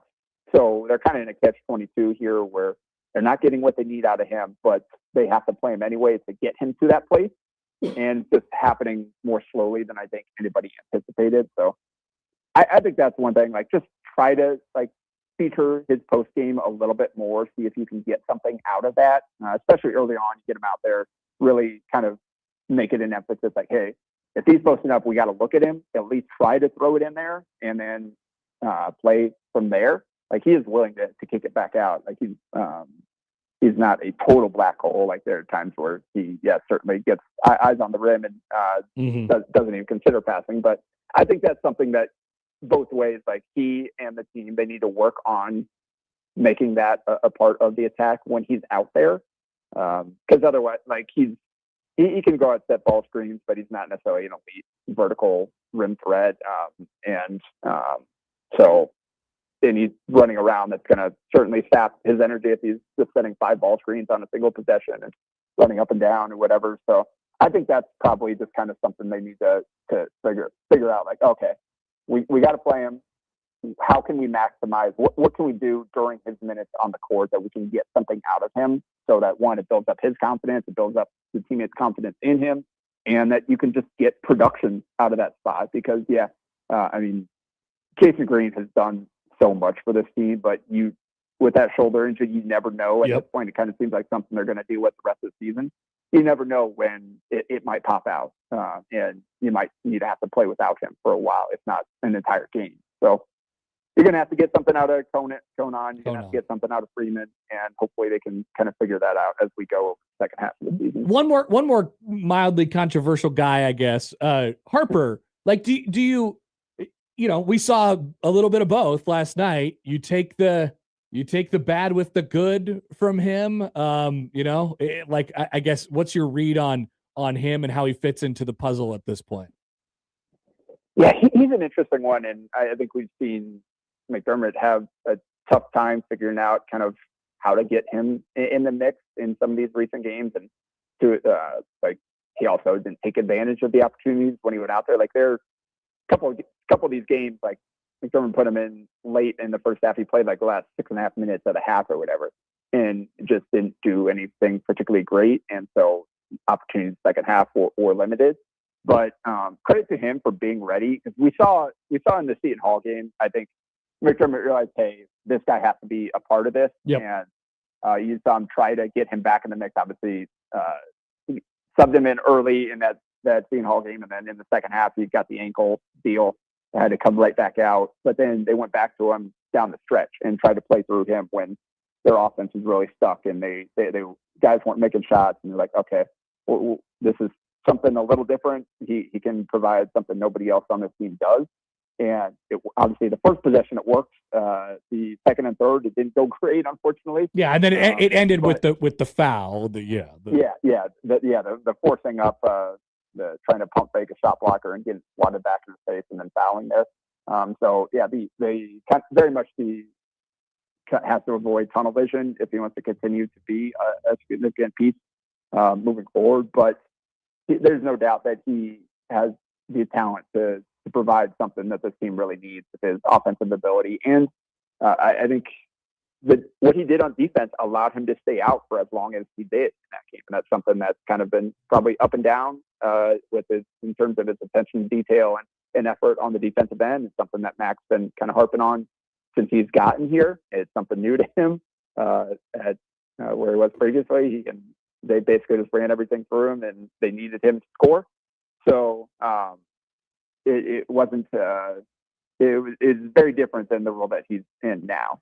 And so, but credit to Mac for he didn't give up on him. Like, he realized last game, hey, we got to start to get him back in the mix. And then against Villanova, a team that plays like a guard heavy lineup, and you've got Hodge out there who is kind of like a wing forward type, not necessarily a true post or anything. So it was a tough matchup for Isaac Trout, and especially missed a couple of shots early on, continuing from his poor shooting game from the last game. Yeah. So you need somebody else to step up and kind of pick up that slack. And nobody did against Seton Hall. And this one, Harper certainly did some tough buckets down the stretch. And this was a matchup where what he does well fits. Like, with them playing that deep drop, that allowed him to kind of get into his game where he's putting his defender in jail. He's getting to his spots. with like 8 feet and in, finishing, getting to that left hand. And so that's something like he's not versatile enough to just go out and play his game against any type of defense at this point. Just not quick enough. Ball handling isn't quite polished enough. But there are certainly matchups where he's going to be able to do a lot for this team. And it was good to see him respond the way that he did in this one, especially in the second half. He was really, really good. Didn't miss a shot, played heavy minutes, and kind of helped them feel this one out. He had the block on the 3-point shot as well, closing out hard, taking that away. So you see him a couple of rebounds, see him making plays defensively as well to kind of keep him out there for his offense. And that's something we saw from Schwartz. We saw from Harper in particular, guys that maybe the defense has been questionable, and McDermott's kind of been hesitant to have them out there late in games. And both those guys were out there to steal this one because they showed enough on that end for McDermott to trust them. All right, Jacob, big day on Saturday for you at the CHI with St. John's and Creighton. And then right after, I'm sure you'll hole up somewhere to watch the Packers and the Bears. Yep, that is the plan at this point. I think I'm gonna take Saturday night off. I just hopefully the Packers can come out and they're slightly healthier now, so hopefully I'll be able to see a good performance because the final stretch of the season has been rough. Indeed. All right, Jacob, great stuff. Appreciate you as always. See you later. Yep, I guess. Jacob Padilla from Herd at Sports. Kenneth says the Chai is going to be an electric factory on Saturday. Honk, honk. John says 25-minute honk. Wink. When we have Jacob on, we have to, I suppose we don't have to, but I like to let him cook. Yeah. You know, I like to just tee stuff up for him and let him go. And so, yes, that is our longest interview of the week every single week. We are not a show that he's a breakdown guy, baby. We don't do X's and O's a lot. Correct. Jacob does it and does it very well, so we allow him to do it. I would encourage people to read and consume Jacob's breakdowns that he has all the time, but we get it in a verbal form each week, and we're going to take advantage of his disgusting basketball brain. I like reading his breakdowns during a Packers football game because it's not a breakdown of what's happening. It's Jacob actually breaking down because the Packers have let them down. He gets emotional about them. He doesn't get emotional about a lot of sports related things. Them, and if the Suns are ever good again, which who knows when that'll be. We'll see. All right, we will take a quick time out. We still have plenty to come, and we'll talk about Creighton off to the side as well without the Jacob breakdowns, but now with the knowledge in our heads. We'll be back after this on 1620 The Zone.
Let's get back to the Connor Happer Show on 1620 The Zone.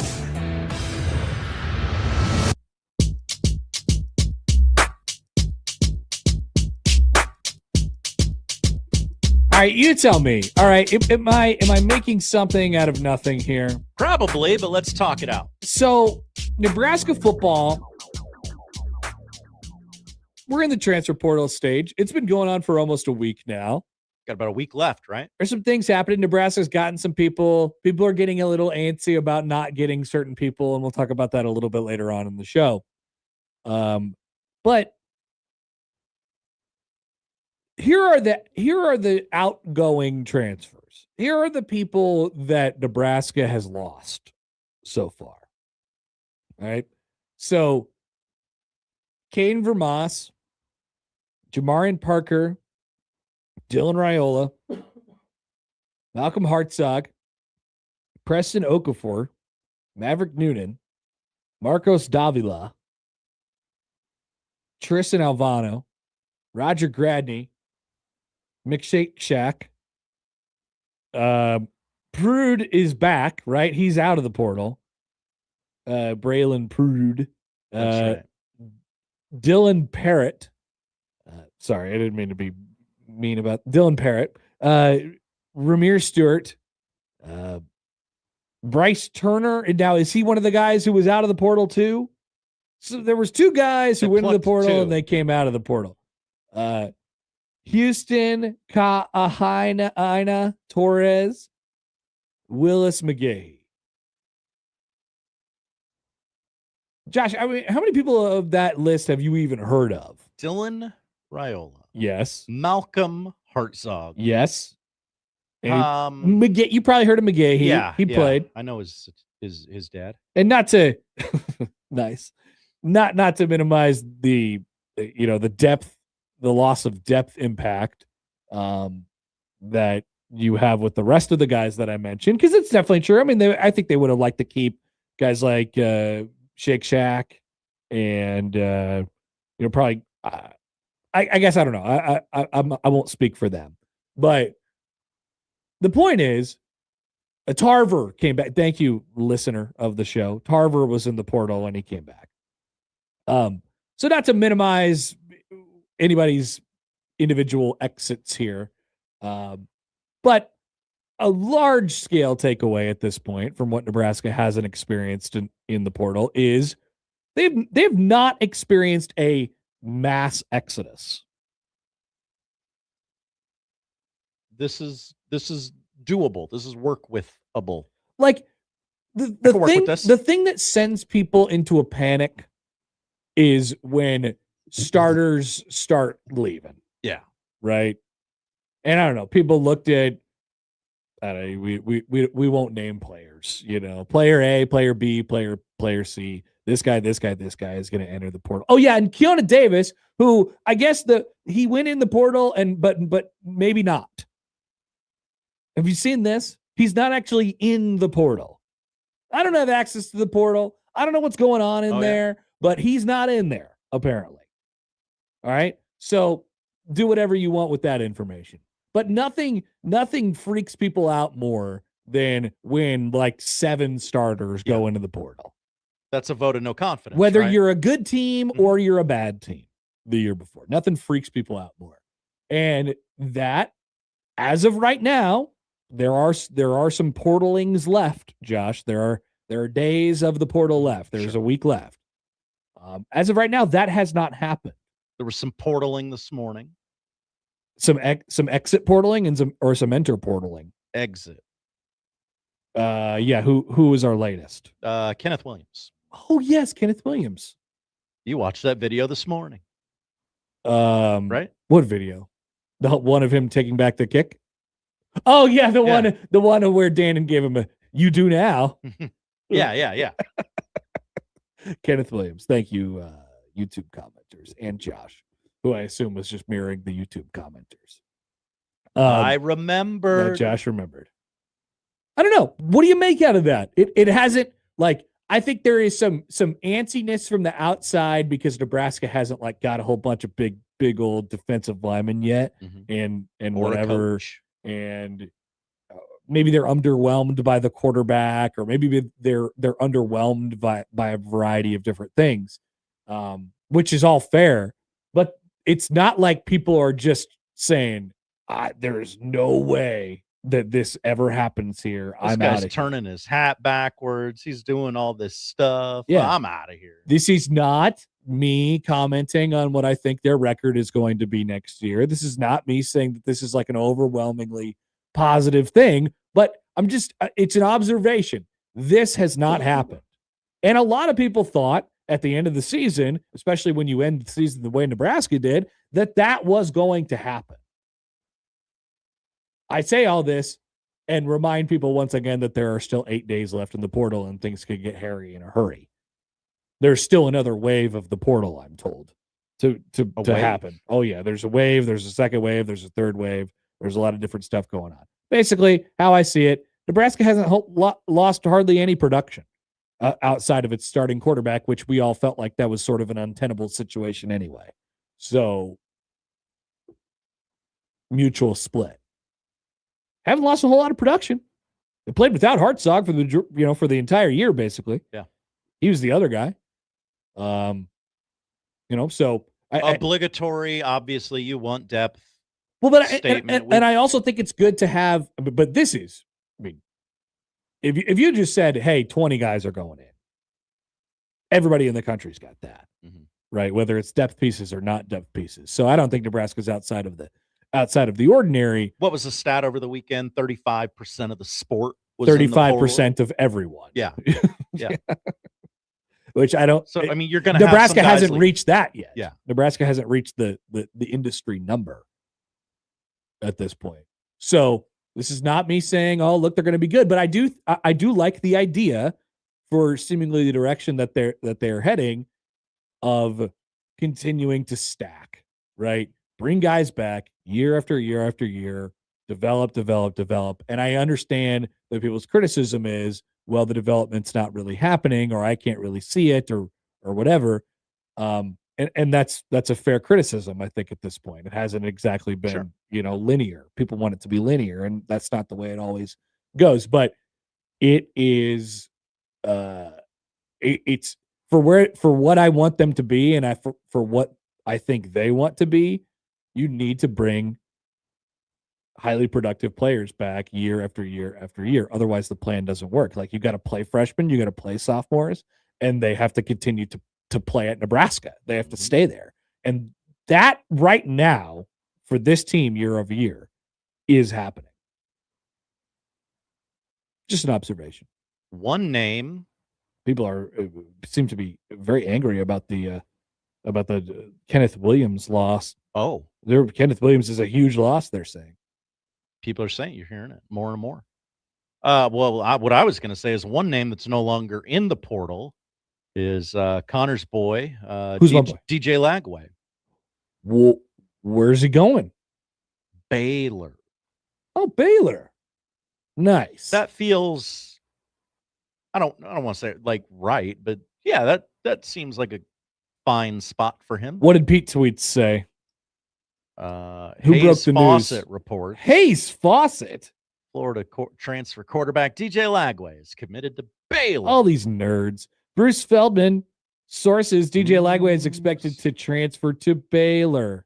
The Texas native, a former 5-star recruit, threw 28 touchdowns and 23 interceptions in 2 seasons at Florida, completing 62% of his passes for 4,100 yards. All right. I have marked myself safe from DJ Lagway. Congratulations to everybody. Big day for you. I'm happy. I'm thrilled. Jeff writes in. Hi, Jeff. Super surprised guys like Jacoby Blarney are staying. That was definitely the one guy in mind. Even though I get triggered about him falling down all the time, I kind of figured at the end of the year, like, oh, he's going to go to the portal for sure. He's a guy that people will look at and they'll say, oh, I would like to take him off Nebraska's roster. He has talent.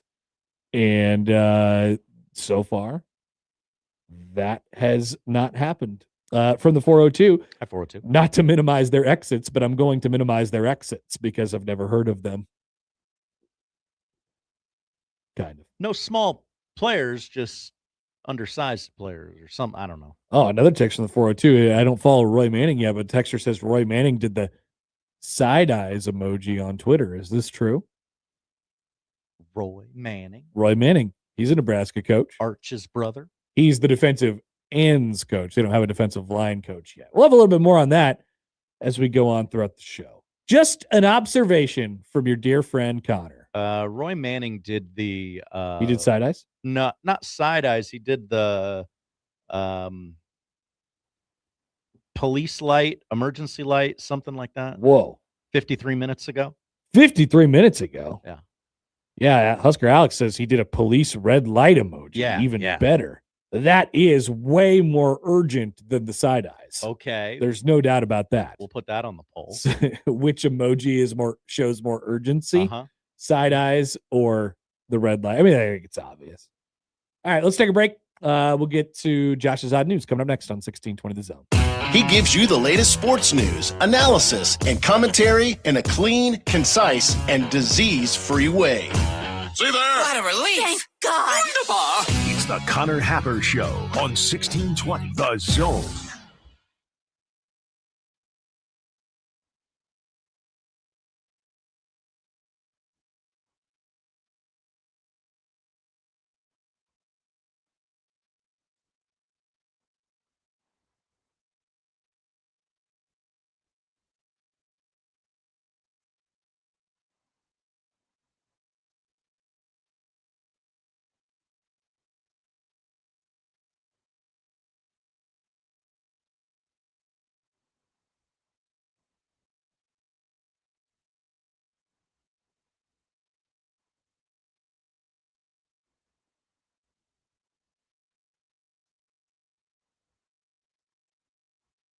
Do you have 3 ex-wives and your current trophy wife wants a life insurance policy 3 times the size of the policies you...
And now we've reached the point in the show where Josh Odson reads the peculiar, the bizarre, the comical, the odd news with Odd Son. Odd news, Odd Son. See what we did there? The odd news with Odd Son. Pedro writes in on the text line. He says, "Hi guys, Connor. I just want a quarterback that throws 60 touchdowns a year with 5 interceptions. I say Nebraska should look at every single college, no matter what conference or level of competition.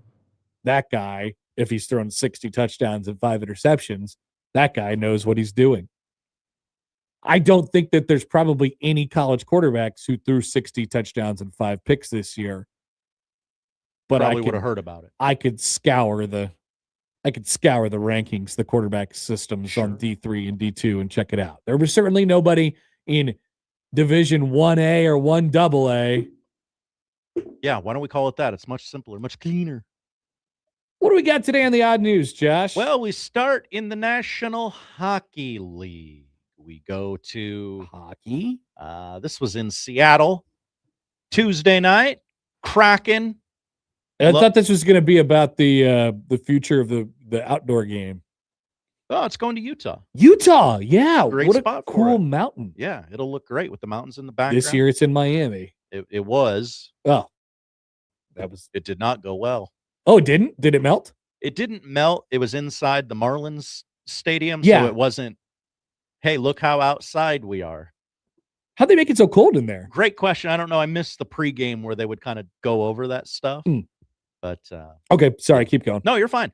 By scoring at least 5 goals in their victory over the Boston Bruins Tuesday, the Kraken unlocked a special deal for their fans. However, not everyone was enthused by the prospect of a 32% discount on flights to California, as TV play-by-play man John Forsland took issue with the lengthy ad read that the promotion prompted. Interesting.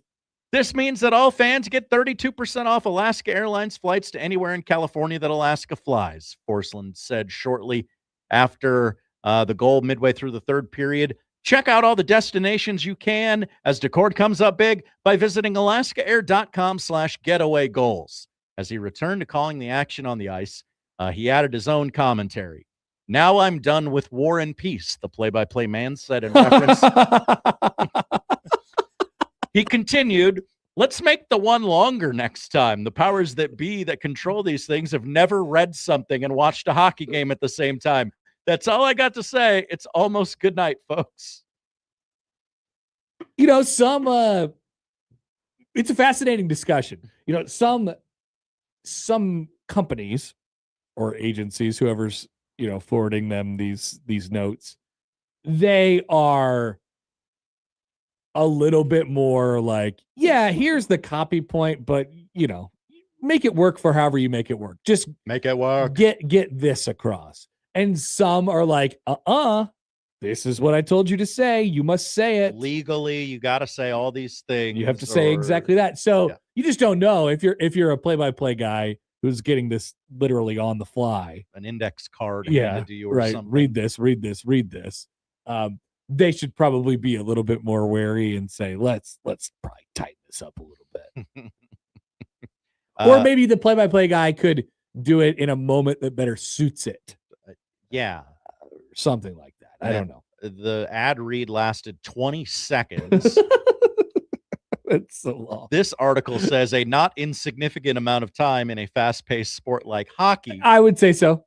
The score was 5-2 with 9 minutes to go. The final score of the game was 7-4. So there were 4 goals over the course of the final 9 minutes of that game. Yeah. Anytime you're reading, though, you're not watching the hockey. That's game. right. You never know what could happen while you're reading the 20-second ad card. For a 32% discount to Florida. What a great discussion. Yes. What a great discussion. As we wait for my internet to load. Oh, I believe in you. I want to tell you about a horse. I believe in you, internet. What do you think about horses? Are you pro horse, anti horse? Whoa, what a question. I'm not anti horse. I don't know why I would be anti horse. Okay. Gosh, this is. I guess I'm not pro horse. I'm not sure. No, I'm pretty pro horse. We go to TikTok for story number 2. Shoppers browsing the aisle of a Target store were left stunned when a man casually rode a horse through the building in an incident that is grabbing eyeballs on social media.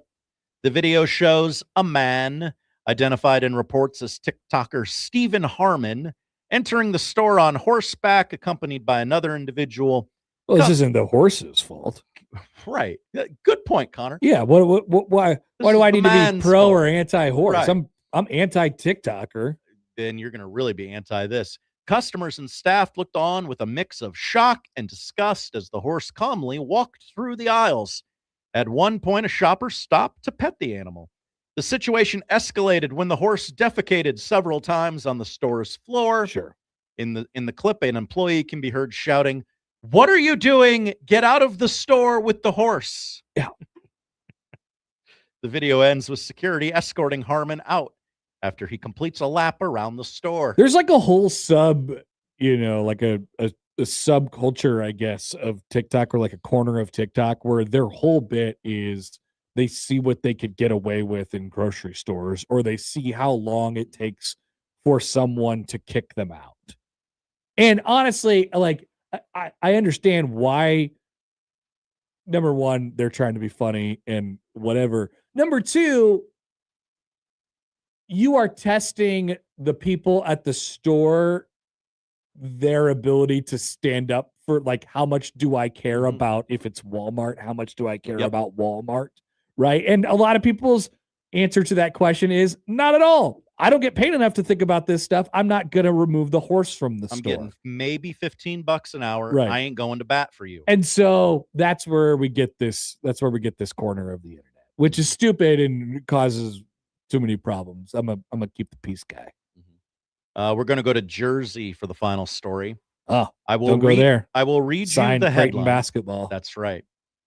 Thief snatched beloved walrus penis from famed New Jersey restaurant Donkey's Place. An owner needs help getting it back. Okay. A thief snatched a beloved antique walrus penis bone from behind the bar at the famed Camden, New Jersey cheesesteak joint Donkey's Place. Penis bone. That's what it says. And staffers are blubbering mad. Quote, "She went to the back to do something else, and then one dude stole it. We got his picture, but I don't think he's from around town." I don't know what that means. It's Camden, New Jersey. It could literally look like anyone. The walrus penis. Is this John Bishop? Maybe. We'll have to ask him. Has served as conversation piece at the restaurant, which Anthony Bourdain once praised as the area's best cheesesteak spot. But on January 30th, a group of 3 men who had been, quote, drinking for hours asked to see the artifact. And then one of them bolted with it. "I can't even believe he did this. Let's find the guy who stole Donkey's you know what," she said in a TikTok post. TikTok giveth and TikTok taketh away. The post shows the alleged bone bandit grinning with a beard and clutching a cocktail before leaving with the loot. "If the person who stole it is watching this, please bring it back. Not the same without it," she said in the video. Yeah. Yeah. So I'm reading this from Us Weekly now. They talked to this guy. He's the owner of the restaurant now, I suppose. Okay. Quote, "I wasn't thinking that they would do something like this." The bartender explained the clip. "If the person that stole it is watching this, please bring it back. It's not the same without it." Lucas said he is the grandson of original Donkey's owner, 1940s boxer Leon Donkey Lucas, who earned his nickname. That's Leon Donkey Lewis to you, Thanks Connor to the Happer. power of his punch, which opponents liken to a donkey's kick. Okay. He wants the artifact back, no questions asked. Donkey's Place has not tried contacting the man who stole it, who used a credit card to pay for his meal. Quote, "Oh, so okay. We don't want to file a police report or anything like that. We just want the thing back." Very noble of them. Very Oddly, peaceful. none of the Yelp reviews Us Weekly pursued for Donkey's Place mentions the walrus junk bone. Us Weekly found 2 polished walrus bones on eBay. One was priced at $950 and the other was $1,000. Whoa. Okay. They just want it back. They're not gonna tattletale on you. They're not gonna file a police, but they just want the bone back. I'm going to turn around and close my eyes. I want this thing hung back up on the wall and no questions will be asked. No questions asked. All right, cool. What a story. Thank you, Josh. Thank you, Connor. We'll check on our East Coast expert, John Bishop, and see if he was responsible or heard about this while he was out in the Jersey area. Could have been him. They close at probably 3 in the afternoon, though. We will be back after this noon hour coming up on 1620 The Zone.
He has the latest sports news, expert analysis, award-winning commentary, and a pocket full of cabbage.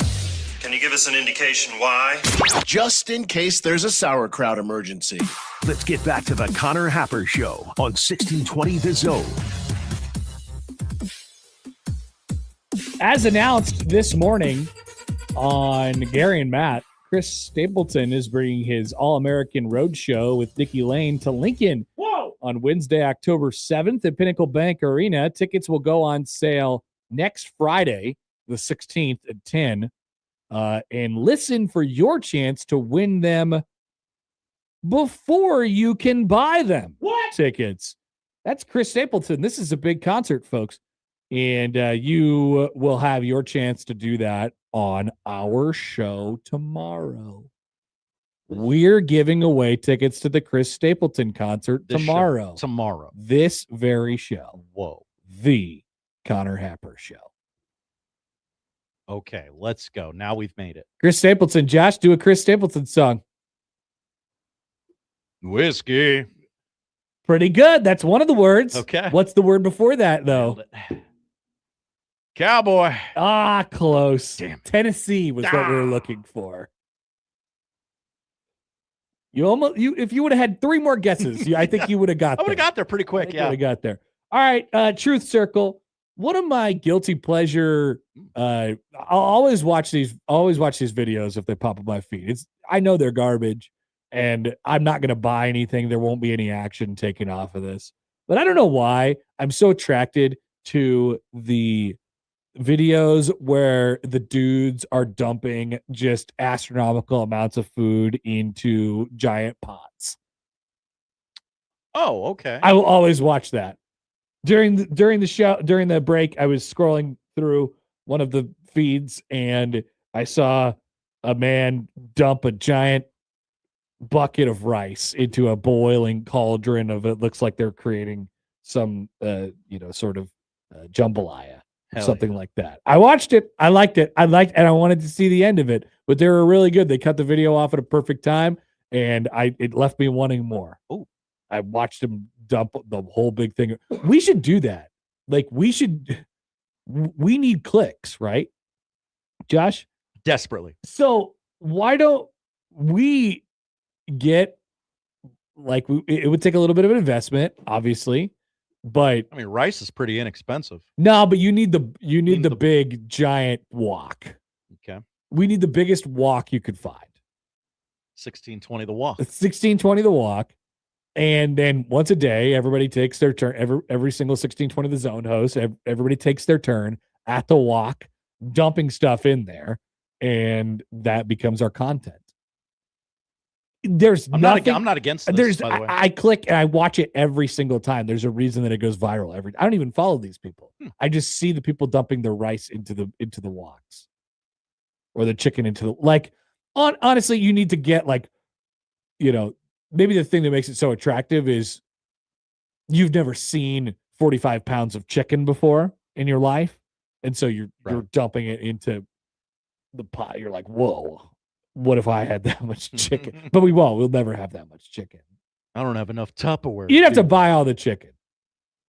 And you have to feed all the people too. We can do 1620 the crawfish boil. We'd have to probably have somebody else come cook it because I don't trust anybody here to do it. We could, I mean, I agree. 1620 the jambalaya feed? Yeah. This could work. Like if Michael gave us the gigantic recipe, I would be happy. I would be happy to dump the sausage in the pot for him. I would. Just saying, we would do this. I'd be happy to. Anyway, here's an email from Seth on the Equitable Bank inbox. Hi, Seth. Full question: are you into watching men drop lots of food into massive pots? Okay. Go ahead and put that up. Thank you, Seth. I appreciate that. Black Cat says Matt should start a cooking channel. Kenneth says 1620 the fried rice. There's a lot of options for content that we could put on the internet. Red Lobster was at its near its end, and they did the crawfish boil. Wait, Red Lobster didn't go away like as intended? No, they let like a 25-year-old run the company, and he's like, "Hey, you know what's popular on TikTok? Seafood boils. Yeah. Let's do that." And it saved Red Lobster? Yeah, because holy smokes, I didn't know that. People were like, "You can get this cool Red Lobster seafood boil," and they took their phones and they were like free advertising, right? Yeah. I mean, that's basically exactly what we're going for. Kent writes in on Twitter. He says, "Look up stale cracker, stale." Yeah, I've seen that guy. Stale Uncle Cracker's son. No, have you seen this guy? He's got he's got a big pot and he's got a big personality. And he basically makes copious amounts of jambalaya for people and puts copious amounts of seasoning and whatever into a giant pot. What was his name? And then at the end, he says, "Put that on a cracker, dude." And he says it on like a Louisiana accent, and it's kind of funny. I watch that guy for sure. He's like the foremost big pot guy. Stale cracker, yeah. Okay. You seen that guy? He wears sunglasses. He's got a mullet, and he says, "Put that on a cracker." I have seen this guy. Yeah, you know about that guy. That's like when one of the biggest compliments Guy Fieri can give you is put that on a flip flop. Oh, really? You would eat a flip flop if it had this on it. Oh, I didn't know that. That's a good line. Yeah, that's a good line. Yeah, this guy says, "Put it on a cracker, dude." Put it on a cracker. Matt says 1620, the content slop. We can come up with slop. There's lots of, this is like a buffet. We offer you lots of different things. You don't have to consume everything we do. Yeah, but like we have to be known for something. And I think this something is sports talk, right? But we have a lot of other options. So. A lot of other options. Remember, it used everybody used the royal everybody used to make fun of us for 1620 the food show. You guys talk about food more than you talk about sports. Yeah, but we have to get back into all these topics, Josh, because it's January and there's not another Nebraska football game for another 9 months. That's right. Okay, so welcome back to those of you who we know that it's always amazing. Like one day the switch just flips and the football people are all back. Yeah. Like week of the season, right? Usually first Monday press conference, bang, everybody's back. Now everybody's gone. You all who are listening right now, these are our people. And we know that we could talk to you guys about our potential, want to do crawfish boils. That's right. You're willing to go to us to those places. Yeah. People who tune in on October looking for a breakdown of the Big Ten defenses, not so much. Yeah. We'll get you in October. Chris writes in on the Equitable Bank inbox. Hi, Chris. Coming into this segment late, and I don't know how you got into crawfish boils, but as a listener who's constantly surrounded by people having crawfish boils, don't. Crawfish boils are overrated, and crawfish are terrible. Crawfish aren't terrible. They're just, I think, annoying for the size, right? Yeah. Feels like a lot of work. Yeah. It's good. And I love all kinds of seafood. That's or mud food in this case. Whopper writes in. Hi, Whopper. Only true Happer sickos are here on a rainy January afternoon. That's right. And you are the people who allow us to talk about what we might do if we had a crawfish boil. Anyway, speaking of content on the internet, how about this from about a half hour ago? Josh, is the name Doug Hendrickson ring any bells to you? You know who Doug Hendrickson is? Sounds vaguely familiar. I can't place it, though. I wouldn't have known Doug Hendrickson because I'm not into the agents game. Okay? There are some people out there who are listening who are into the agents game. They know who the agents are. They know who the good ones are. They know who the bad ones are. Is this the fake apparel company from the Mighty Ducks franchise, Hendricks? No, I don't believe Doug is in charge of that. He is the executive vice president at Wasserman, which is Ari Wasserman? No, which is a sports agency. All right. So he's an agent. And I don't know who's the good agent and who's the bad agent.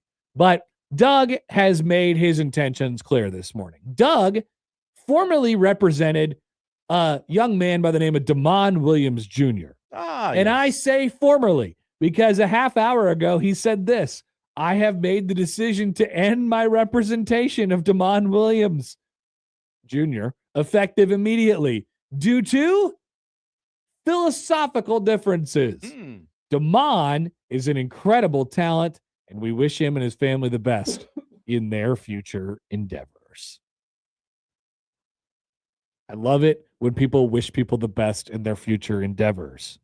But it's a very professional way to say bleep off. It is. So we're starting to get some clues in the Damon Williams saga here. Now, I'm not one to, read into this type of thing that much, but I don't know if an agent, who agents are really known for, kind of being, I don't know if this is true or not. Sorry, agents, but there's a stigma in your industry, and the stigma is you guys are slime balls. Okay, I've seen Jerry Maguire. That's what the stigma is.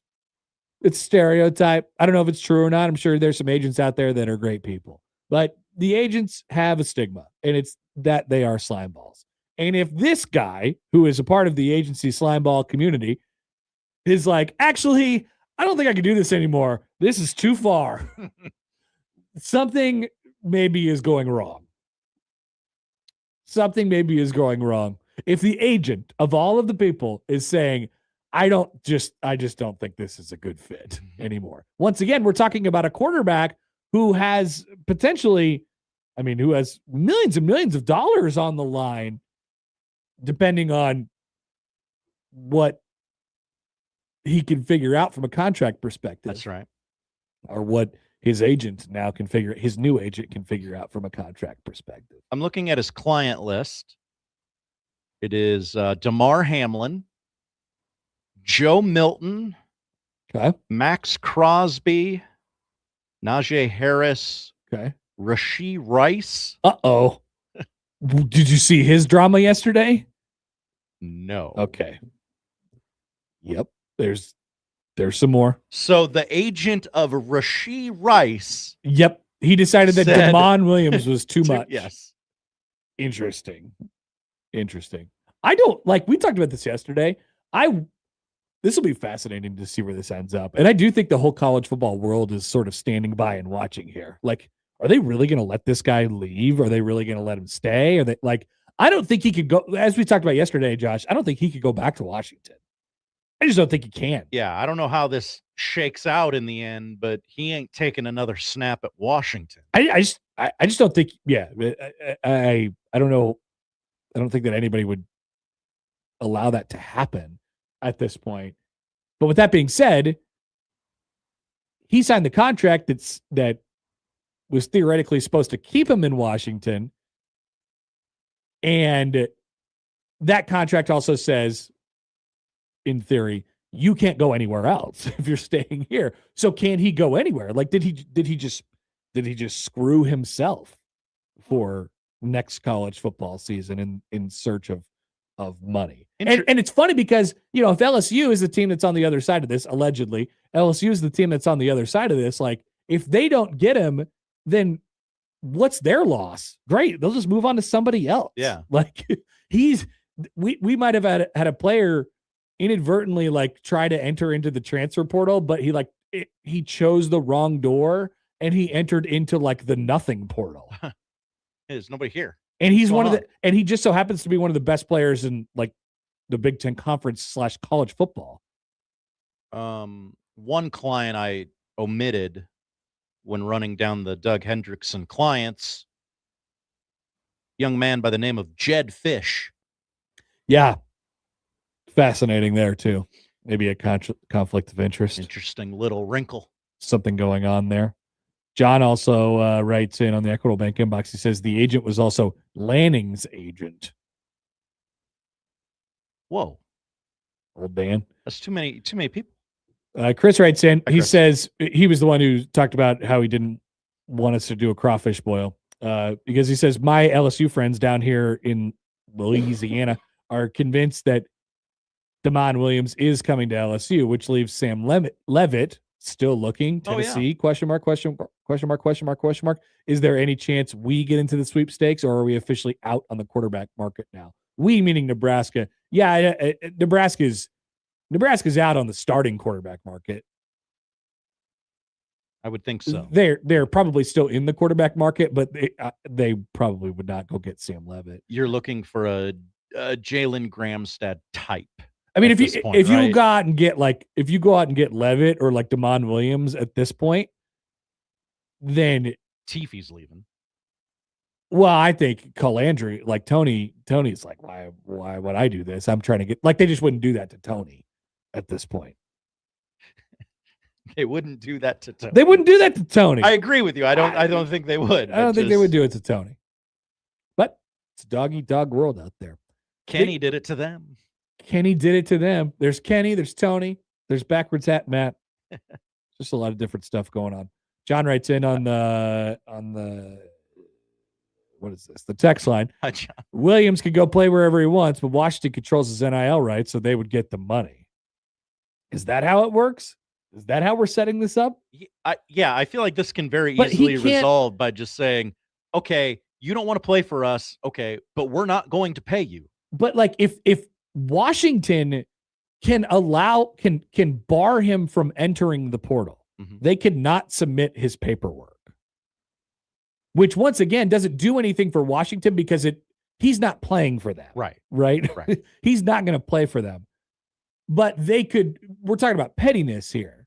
they could allow him to, they could disallow him from playing anywhere else at this stage in the game, which they feel like he shouldn't be able to on principle because he signed a contract with them 5 days ago. And I think a good lawyer representing Mr. Williams would really just kind of extrapolate the argument to, okay, is he an at-will employee or is he an under contract employee? Yeah. Then we get into the really, really serious stuff. Like Sindelar wrote in on YouTube, he says, is this the beginning of a series of lawsuits that leads to the Supreme Court thing that we've all been waiting for? Maybe this is finally the straw that breaks the camel's back here. I'm not sure.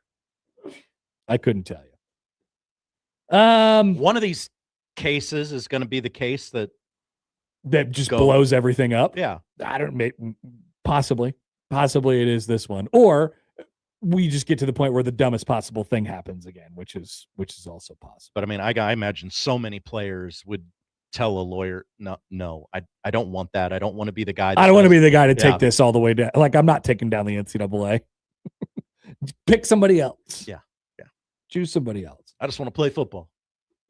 Josh, time for you to honk. Honk? Yes. Nebraska yesterday offered an Iowa Western Reaver. Talk about it. Tell me about it. Oh. Isn't this amazing? Is this an open forum for me to talk about Andy Berberia? Yeah. Tell us about the Burb man. Just anecdotally. Berberia. 6'2", 295. Guy's got a motor. Like, just okay. Like, you know, when you watch a Nebraska football game and you're just like, where's the ball hawk? Where's the guy? Like, this could potentially be the guy. He's got like, and this is not an exaggeration when I say this. I think he has like 40 D1 offers. I don't know how many of those are Power 4 versus what, but like, quote unquote, everybody wants this guy. He's got 2, 4, 5, 6, 7, 8, 9, 10, 11 sacks last year. That's good. Yeah, you would take that on your team. That once you could. This is an opportunity for you to repeat the stat about how many sacks Iowa Western had as a team last year. They had. I was corrected by Sports Information Director Travis Jacobson. What? Second best in the business behind Rob Anderson. He would not be offended by me slotting him at number 2. Hopefully not, because he's listening.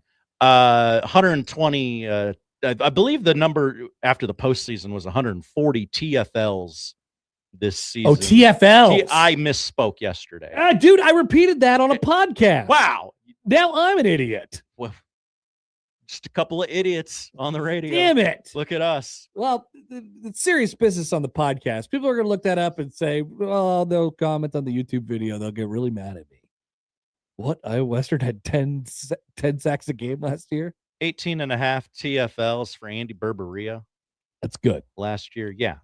I mean, this is the kind of guy that it doesn't matter where he goes, he's going to succeed. I guarantee it. This was the case with your guy from a couple years ago who you were like, I don't know. He's not getting any offers, but he's going to go somewhere and play and be productive because that's what he does. Jackson Filer. He went to Grand Valley, something like that. Won back-to-back national titles there. So he's got almost as many rings as me. Right. So production is production. And we talked about it with Stroh several weeks ago when he joined the show. Like, there seems to be like a thought that the junior college recruiting thing is kind of stabilizing or coming back around maybe a little bit, which is good, especially for teams who, in Nebraska's case, they don't have a defensive line coach at the moment. And so that makes it a little bit less attractive for potential defensive line candidates who are transferring from the Power 5 level or even from the from the Group of 5 level to sign up and play for Nebraska. And Iowa Western's been a program that's right down your road and produced winners and produced good college football players and NFL players for a really long time. But Iowa Western's defensive line coach, Aaron Terry, is correct. Maybe there is a situation where there's a lot of people who are working under Nebraska's roof next year who wore Iowa Western gear. Maybe his nephew's in the building and it's like, hey, My uncle keeps talking about this guy. Will you look at him just to shut him up? So there's some connections there potentially. Yeah. There's some connections there. I mean, but it's good to see. Maybe this finally breaks open the dam, Josh, between Iowa Western and Nebraska. Or maybe, guys, I don't know if he's going to pick Nebraska or not. He just got an offer, but that's more than we could say for most. He has many offers to choose from. I'd like him to do one of those photos where he's in a bathtub with all the offers. Oh man, do they even send letters anymore? They don't. I guess I can't imagine they do. Or does it need to be on paper to be official? Happer's meme guy writes in, poll question, would they do that to Tony? Also a fair point. I like that for the people who passively scroll and don't listen would to the they do that to Tony? Also, a good point made by the texter who followed up on that. He says they did it to the punter. They did do it to the punter. So I don't know. You never know. And also John writes in on the Iowa Western situation, but does the dude from Iowa Western have any dog in him? Josh? Oh, yeah. Can confirm dog. Okay. It's a good thing. When we come back, Michael Bruntz will comment on the things that he's experienced in the transfer portal. And don't forget, I guess he's not in the transfer portal, but he's observed the transfer portal. So let's ask Bruntz about that. And then don't forget at the to finish off the hour, super mega grunt the slate.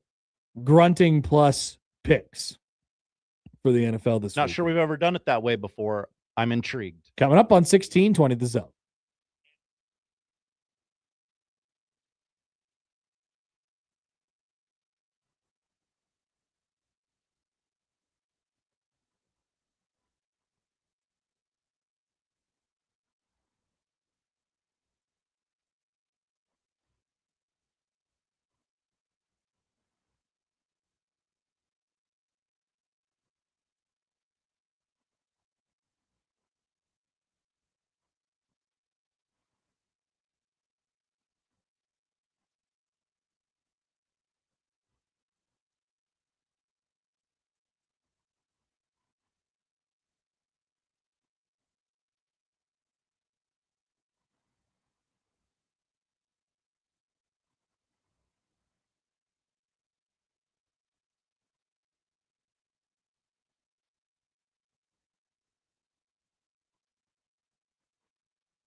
Broncos country, let's ride.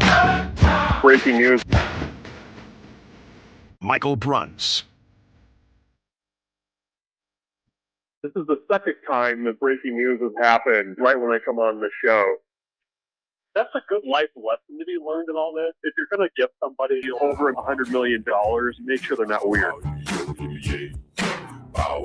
Michael Bruntz, Husker 24/7.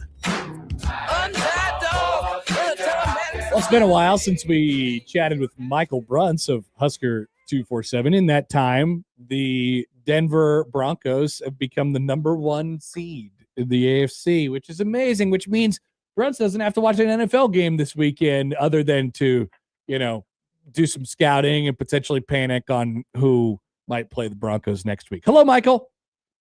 Hello, we'll panic. There's going to be panic, lots of panic. Yeah, I was going to say, does the whole being the number 1 seed, does this lead to more stress for you, or because now you have expectations? You're supposed to win a couple playoff games. Yeah. Are there, though? I feel like I see a lot of, the weakest 1 seed ever stuff out there. So I don't know. I mean, I feel like the expectation is that Denver is not going to do much, and that's probably fair. But the AFC feels very wide open in spite of how the seeding fell. The whole playoff seem wide open, So I suppose it's advantageous to get the 1 seed just to avoid this weekend, and and you start your crapshoot next weekend. Yeah, no, you get into the race once the cars have already started crashing again. So that's a good place to be. But don't get me wrong, you're gonna crash. You will be involved in the crash. There's going to be some traffic. You might have to slap some duct tape on the old bumper to get it across the finish line. But yes, that's out there. All right, Bruntz.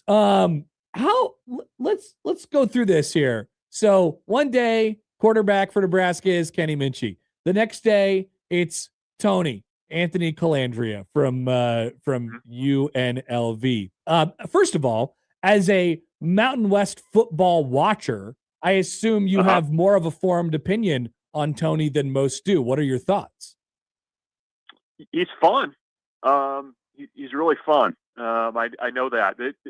Players like him in the Mountain West are why the Mountain West is pretty awesome. But no, I mean, I think, what you saw at Virginia, and I don't know, I wouldn't even say that is volatility is probably a strong word. My colleague Brian Christopherson called him Farvian, which there might be a little bit of that in his game, but there's some gunslinger there, which makes it kind of fun. He's good with his feet, and I think not so much like the design stuff, and some of that was in UNLV's offense, but it was where the fun is. And I mean, I guess Nebraska fans can decide whether or not this is fun once it's in your neighborhood. But the off schedule stuff is where he really excels, and getting outside the pocket, throwing on the move. It's funny, in one of the photo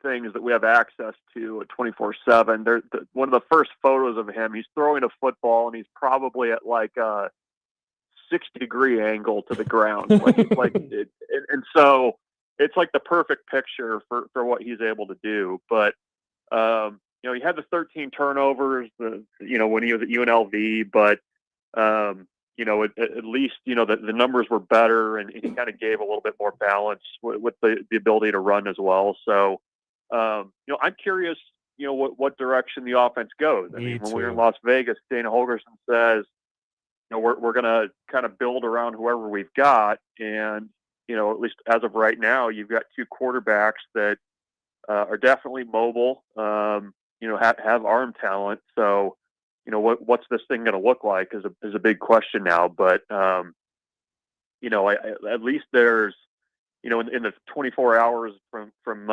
Minchie to Calandria, you at least have, more experience to draw on, a little bit more of a book there to kind of know what to expect. So, kind of curious to see where it goes. I mean, I think they got to add one more to that group, but a couple guys that can definitely scoot a little bit. It's got to look different offensively. Well, even though it was an incomplete picture on Minchie just because he hadn't played very much and he hadn't started any games in his college career, I do think when you watch him, those two players are very different from each other.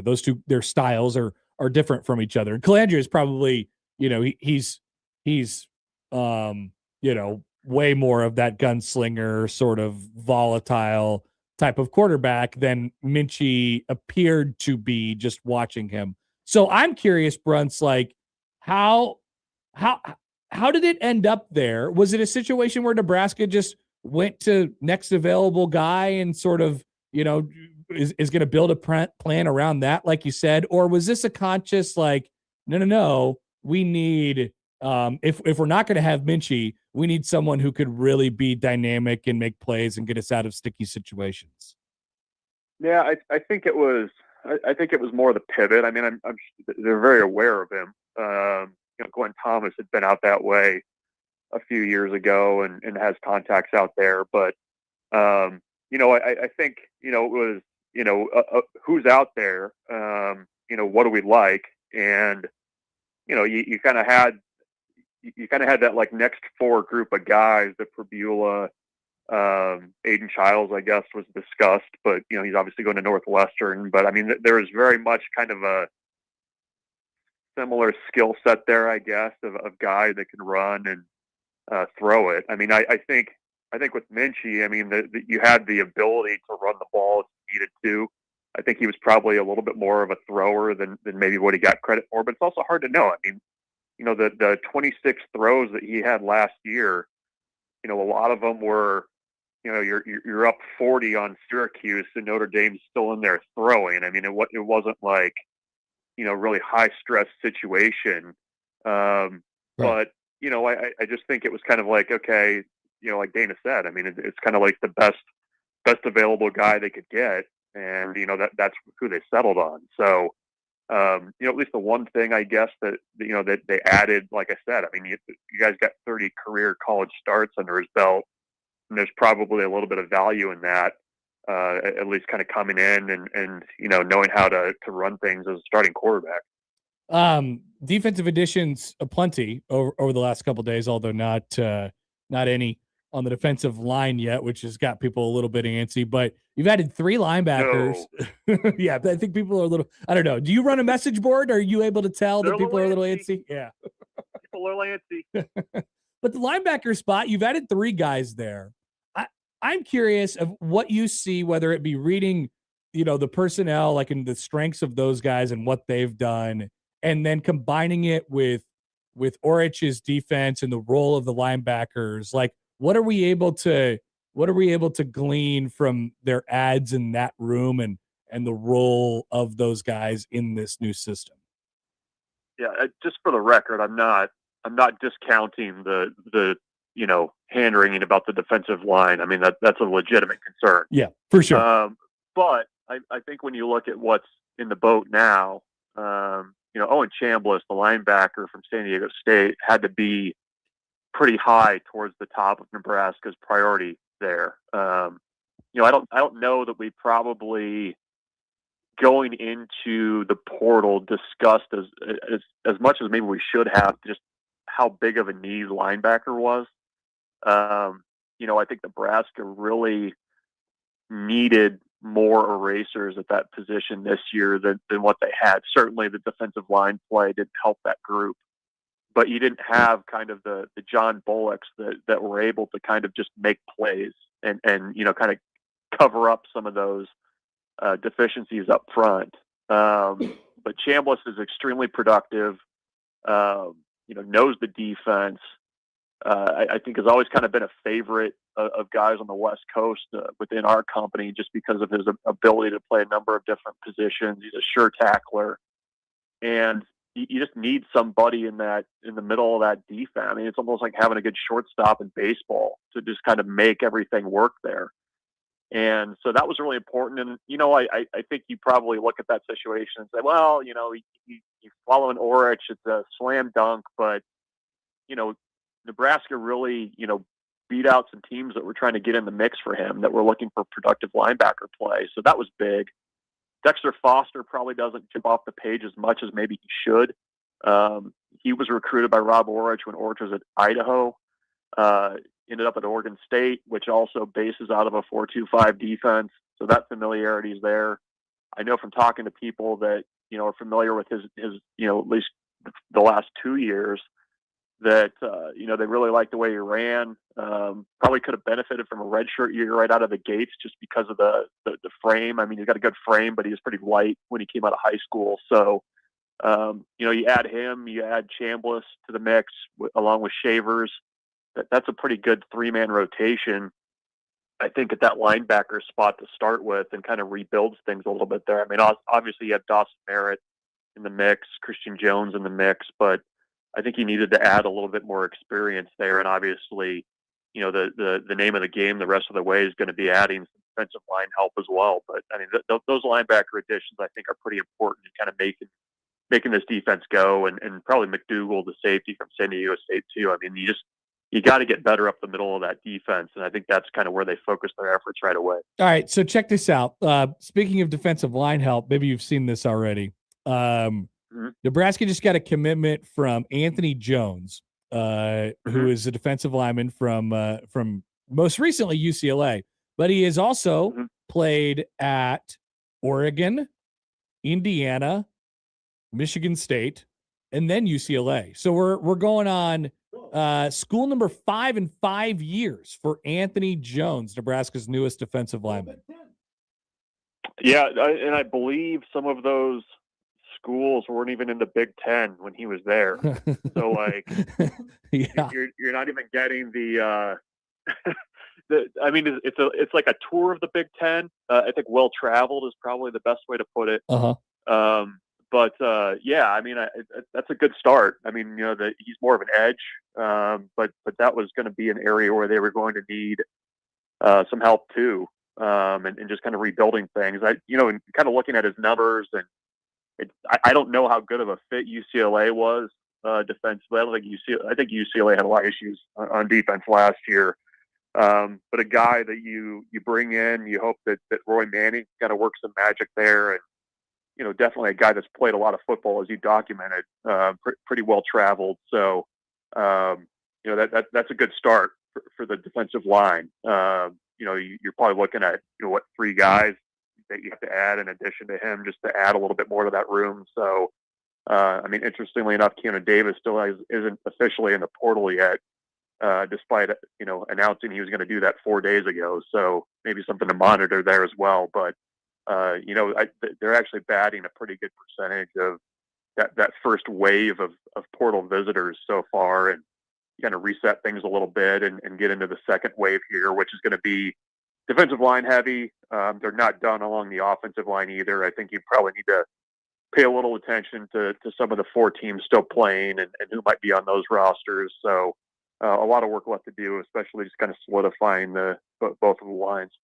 All right, Bruntz. Well, we'll let you go. Another edition for Nebraska football. Good to talk to you as always, and have fun, stress-free kind of watching the football this weekend. Yeah, I don't think this probably doesn't, the Jones news probably doesn't rise to like the Queen dying or USC. No, but throw it in the bucket. It's breaking news. It's on the list. All right, see ya. Yeah. Michael Bruntz from Husker 247. So how about this? According to his UCLA bio, Anthony Jones, Nebraska's newest defensive lineman, is major in communications. He's pursuing a career in broadcasting. Oh, he wants to be a broadcaster. Don't you think? Let's bring him on. If you played for 5 different schools and you have all those different experiences than your college football play, like, he's got to be way ahead. Assuming he has broadcasting chops. I don't know. I haven't gone on YouTube yet, but that would tremendously help. Like, that would tremendously help my life and my career if I've experienced 5 different things in 5 years. You think about all the people he knows. Think about all the coaches he knows. Yeah, he's got a wide net now. Sure, that's crazy. There is something to be said for and all the places he's been. Voices in your ear. Yeah, no kidding. 5 schools in 5 years. I don't Nebraska know. now being the 5th. I don't know if that's good for a football player. I don't but either. That I don't know. But he's played in 37 games over those 5 years. Mustache Adams That says is all. maybe he takes over for House Rules. 4 years. Maybe he's the heir apparent. Good start. to Matt Rule's House Rules podcast. Heard there's some sweet sponsorship money in there. All right, we'll be back. Time for Mega Grunt the Slate / Pick the Slate. Whoa. Coming up next on 1620 The Zone. But first, a word from our friends at Underdog Fantasy, where fast breaks, buzzer beaters, block parties, they are back. Underdog is the best place to get in on all the action. You can make picks and win money right now. In Nebraska, it's so easy. Just pick whether your favorite players will go higher or lower on stats like points, rebounds, steals, more. You get those picks right, you can win up to 5,000 times your cash. So whether it be tonight in basketball, tomorrow in basketball, anytime over the weekend in basketball, take your favorite guys, higher or lower, college, professional. It is up to you. It is in your hands. And I want to get you started with a little bit of Skrilla. Download the app today. Use promo code Happer1620 to score $75 in bonus entries when you play your first $5. Promo code Happer1620. Underdog Nick picks win money. Must be 19 plus and present in Nebraska. Terms apply. See assets.underdogfantasy.com/web/playing. Get terms _DFS_.html for details. Concerned with your play, call 1-800-GAMBLER. Visit www.ncpgambling.org.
Grunt the slate, grunt the slate, grunt the slate. I'm gonna grunt the slate, grunt the slate. Gonna grunt the slate. Grunt the slate, grunt the slate, grunt the slate. Grunt the slate. It's time to grunt the NFL Super Wild Card Weekend. Drop the super. We're grunting the slate, folks. It is a super weekend. It is a super weekend. We have college football playoff tonight. We have college football playoff tomorrow. We have 3 NFL games on Saturday. We have 2 NFL games on Sunday. We have an NFL game on Monday. Whoa. And then we have to wait another week for the national championship college football game. Sure. But can you believe it? We are here, and it's time for the playoffs. So the stupid writers... Wow, aggressive. Didn't come up with anything for NFL reaction overreaction yesterday. It was their last week. Yeah. And they're like, good. we're pass. And so we have to have an opportunity to talk about this upcoming week in the NFL. And so we're going to do it here. We'll be making grunts and picks. Grunts and picks. Grunts and picks for each of the 6 NFL games this weekend. We could pick the whole playoffs, but we'll go week by week. Maybe we can put out a graphic or something. I don't know. It's a graphic idea for you. So something like that. I like that. But we begin, Josh. Now, let me give you the stats before you make the selection. Sure, I would like you to be armed with the information. All right. You like to look at historical context. Here it is. This is the 6th year of the NFL's quote unquote super wild card weekend. Home teams,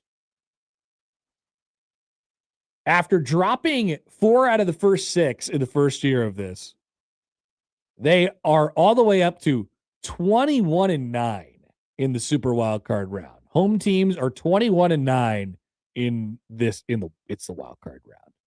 Once again, that's after starting 2-4 in the first year. So we're talking about just 5 losses by home teams since 2020, starting in 2022. So history says that basically 1, maybe 2 road teams are winning this weekend. How do we square that up with the fact that 4 road teams are favorites this weekend? Are we going off of gut? What are we picking off of? I can't wait to find out. And I also can't wait to hear Josh grunt. So we begin in Charlotte, North Carolina. What is going on? What? Charlotte, North Carolina? Where the Los Angeles Rams are 10.5-point favorites at the Carolina Panthers, 3:30 Saturday on Fox for Cam Newton's return. That's what they're saying. Cam Newton's going to show up, I believe. Oh, really? Yes. Okay. Cam Newton is returning. What is the grunt for this game, Josh? Grunt it. God! Now, what does that mean? We're dipping our toe into the water to start this wild card weekend. This is going to be a great weekend of football, but this game might not be. You don't think will there be too many touchdown wows for one side and not for the other? Is that what you're saying? I believe that to be the case. Yeah. One of these teams, I don't want to spoil which one, is a 10.5-point favorite. It is the Rams. Sorry, spoiler alert. Whoa, that's the road team. It is. I would like to select the Rams to win the football game. I would as well. I would like to select the Panthers to cover. Hello. Homer pick. Panthers honk pick. Honk, honk. Sorry. It's a Panthers honk pick.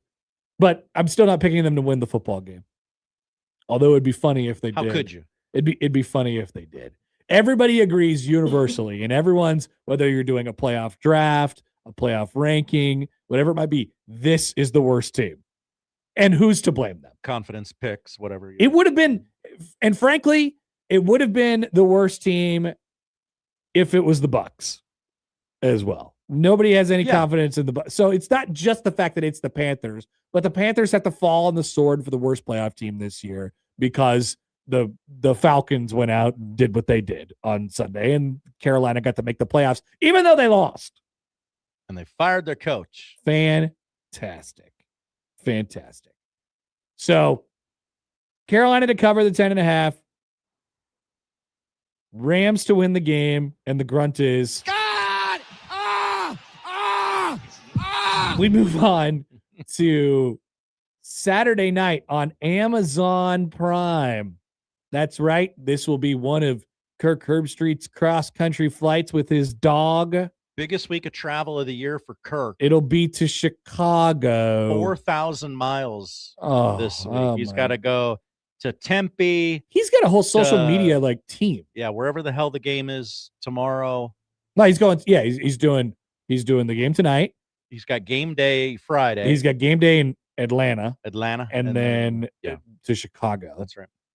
And then back home to Cincinnati or wherever the hell he's from. I do watch that plane graphic every week. I do too, but he's always got so many videos of him and his dog. And it's just like, my God, me and Peter are ready for another cross-country trip. It's like, why am I looking at social media content of you getting on a plane? You're the broadcaster. I don't care.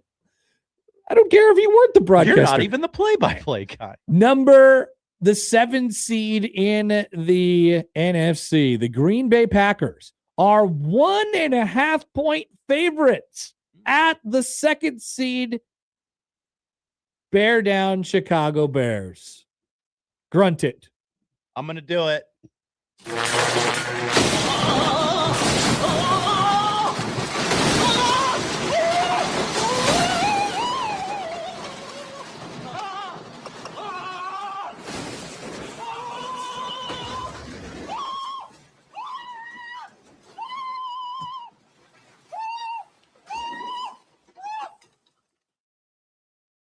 Wow. Really? That's a big one. I know Packers fans are like, oh, our team sucks. So why would anybody? Yeah, this is the sad boy bowl. Yeah. Because the Bears fans are just nervous wrecks. Bears fans are nervous wrecks. They are a Packers puddle. fans, as is the case every year in December and January, Packers fans hate their football. This was the worst case scenario for the Bears to reintroduce themselves to the playoffs. Like ideally, because you know how that fan base is and you know how that team is. Like ideally for them, they would have gone in as like a plucky little 5-6 seed and gone on the road and you know, there's no expectations or anything like that. And now you're the 2, you're at home, and the worst part is you play the Packers, the team that has famously owned you for decades and decades and decades. One of many teams that has owned them for decades, but specifically this one, their blood rival. Would you like to make a selection? Oh, I would. Let me look at my notes here. Chicago to win. I agree.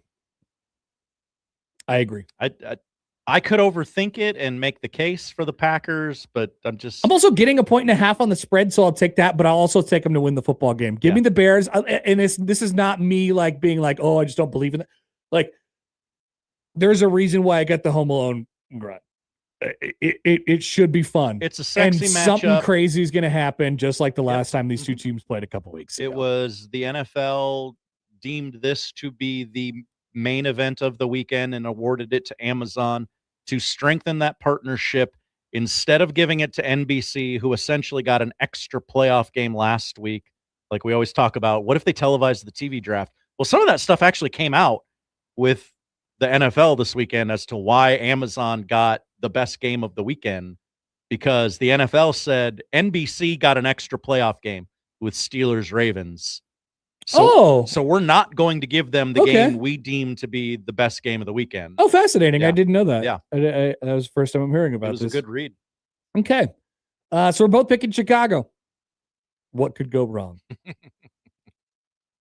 We move on to Sunday. I got that wrong before, by the way. 2 Saturday games, 3 Sunday games, 1 Monday game. Sunday in the classic least watched playoff game, even though it has the biggest singular star out of any of the games. Yeah, I think that's probably true. Yeah. So good job by the NFL of scheduling here, I think. The 6-seeded Buffalo Bills are 1.5-point favorites on the road at the 3rd seed in the AFC, the Jacksonville Jaguars, on CBS at noon. Ooh, that was 2 grunts put together. It was. Josh, I'm going to regret this. I know I'm going to regret this, but here is my principle of selecting games in the playoffs this year. I just feel like, and I sort of verbalized this to Alan yesterday or Tuesday. I just think we have a very even field across the board. That is including the 1 seeds. And the consistent through line with all these teams is their defenses are good. So we have this flattening, and we're going to see a bunch of close games. As you can see, we have a point and a half, we have a point and a half, a 4.5, a 3.5, a 3, and then of course the 1 lopsided one, which we pretty much have every single year. And so when I select the teams that I select, if there is a tie, which there almost always is in all of these games, I'm choosing the quarterback. And I'm choosing Josh Allen. I'm choosing my dear friend. Once again, Josh, you're invited to my golf outing next year, yet again, in Dubuque. Come on over. Josh Allen. Bring the wife, bring the kid, whatever. Josh Allen goes on the road and wins at Jacksonville and covers the 1.5. Connor, I have recently seen the Jacksonville Jaguars go to Denver and beat the Broncos with relative ease. But I'm still picking Buffalo. I know. But for me, I want to make this very clear. It's not a Jacksonville thing. I like them. They're tough. They're like they can run. They could do a bunch of different stuff. They're young. Like they got all of it.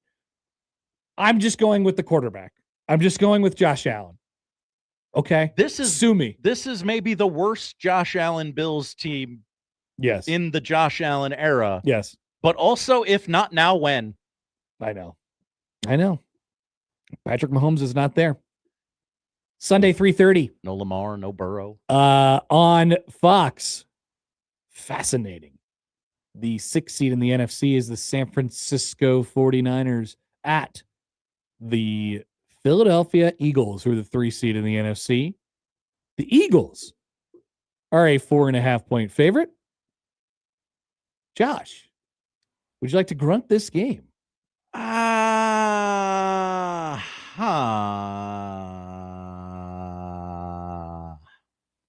That's good. All right. Would you like to select it? I would like to pick the Philadelphia Eagles to win. I have no confidence in it. Awesome. I don't like either team. Mm-mm. Give me the home team. There is a second option for how this whole entire playoffs go. And unfortunately, I hate to break it to you all, it ends with the worst possible result. Okay. And that's the Eagles winning the Super Bowl. It's possible. I don't like this. It's possible. But I would like to pick the 49ers in this game. You would like because to? No, I'm doing it. Okay. Because I am picking the quarterback that I prefer. Whoa. It's Brock Purdy. It's Brock Purdy. And that's my story. Brocktober. It's going to be Brock. It's Brockuary. Sunday night on NBC, the Clippers. What's that? LAC. Okay, the Chargers are the 7 seed in the AFC, and they visit the New England Patriots, so the 2 seed in the AFC, as a 3.5-point favorite. This is your Collinsworth and Tirico Sunday Night Football. Grunt it. Oh yeah, this is one solid grunt. These are 2 teams that are they look quite a lot like each other. And I'm sure maybe people are curious. Okay, Connor, you're going with the quarterback thing. This will be an interesting pick for you then. Who do you like? Mr. Hebert or Mr. May? And I just don't like their health. I don't like their situation right now, the Chargers. I'm going with New England here. As am I. Yeah. I think that we're talking about a field goal here, though. Yeah, I think it's going to be a close game, but the Chargers do have Dicker the kicker. That guy rocks. That guy does. Yeah. But give me New England to advance. And we finish off on Monday night. The Houston Texans are the 5 seed. They're a 3-point favorite at the Pittsburgh Steelers. Aaron Rodgers in the playoffs making plays. And there was a couple times where I thought I had to close my eyes, shake my head, and open them back up. How old are you, Aaron Rodgers? Sunday night, he made like 2 or 3 really good throws that you were like, whoa, that guy's still in there somewhere. Yeah, what's going on? Yeah. What's going on with that? But yeah, I get it. I don't trust either of these teams. This is a great job by them putting this on Monday night because you have a captive audience and otherwise nobody's playoff wise, nobody's watching this game. First compared to other 17 wins. Yeah. And I don't know, like you could make the case to me that Pittsburgh has the formula to do it and win in this type of game. But I am once again taking the quarterback. It's not by much, but it's Stroud. Ditto. It's not by much, but it's Stroud. So did we have the same? We only had one in reverse, and that was our Philly San Francisco situation. Correct. We both picked the Bears. Once we both again, picked the knock Bills. on this show is that we agree too much. We both picked the Patriots. And we both picked the Texans. That's definitely not how it's going to go, by the way. So get ready for that. Way to go. Grunting and picking. I liked it. All in one. Let's see if we can get the riders off their butts for next week. No, they walked away. They said we're going to Cancun. Okay. See you in baseball season. All right. Fair enough. Back after this on 1620 The Zone.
let's get back to the Connor Happer Show on 1620 The Zone. Here comes the clown.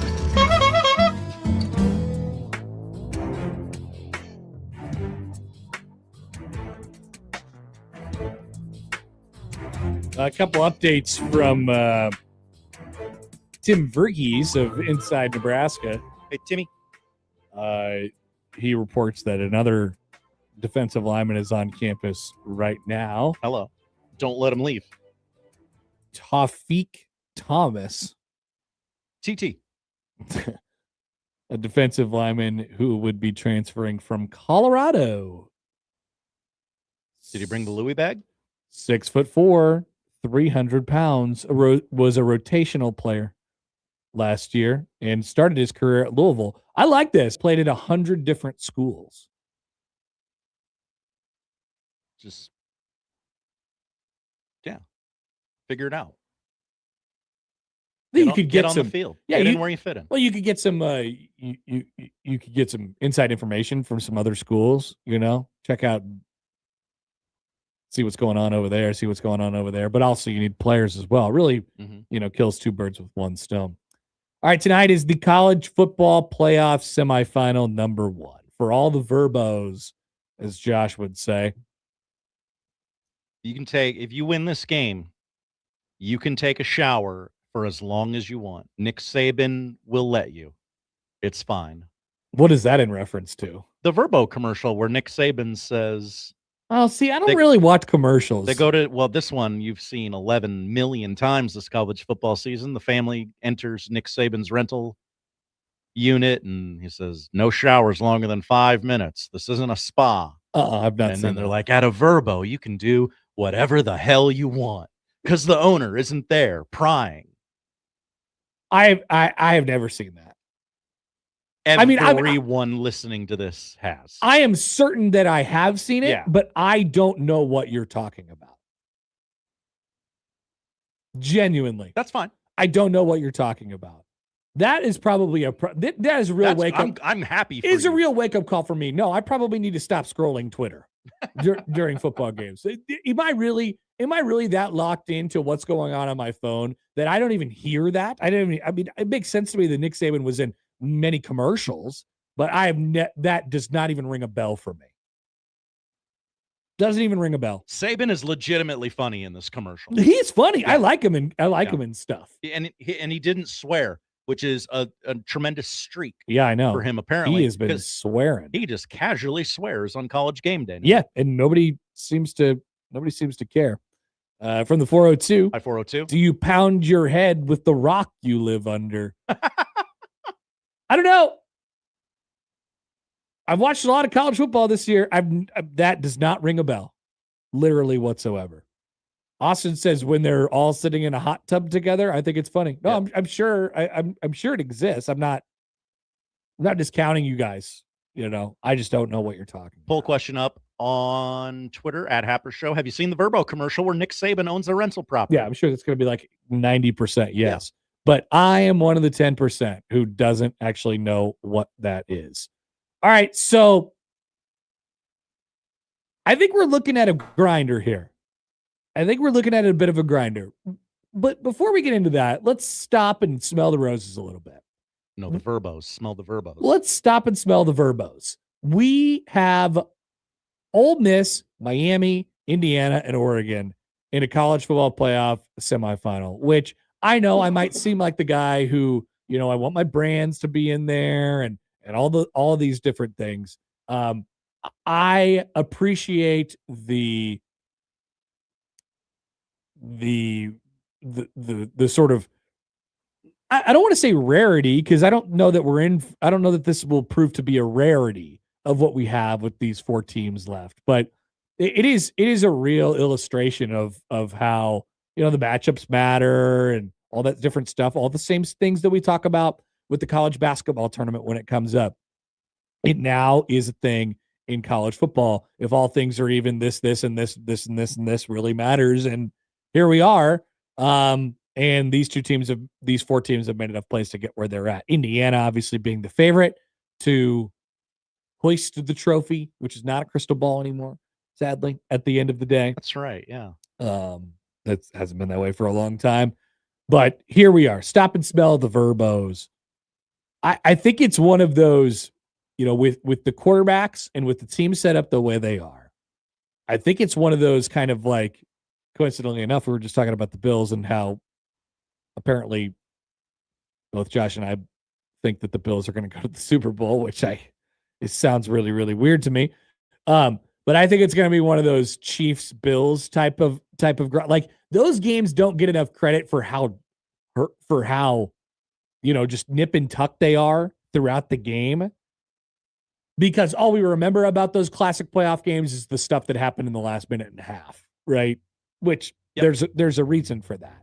And I think that's exactly what we're looking at tonight between these two teams. You put this down on the prep sheet and I smacked my forehead. Like, of course, this is how this is going to go. Miami's played two absolute grinders. Yeah. And of course, Ole Miss is eventually going to speed this team up. They're a defensive team. Yeah. And I think Ole Miss is comfortable enough playing in that style. However, they have this crazy playmaking quarterback who is insane. And, he single-handedly got them out of a bunch of holes against Georgia in the previous game, in Trinidad Chambliss. And I think that's exactly what we're looking at. I think we're looking at a nip and tuck, close all the way through, even to the point where you might say, oh gosh, I just think Miami has control of this. 10-10, 17-10, something like that. I think Miami probably controls the tempo and the terms, but doesn't create enough separation because of the way they're set up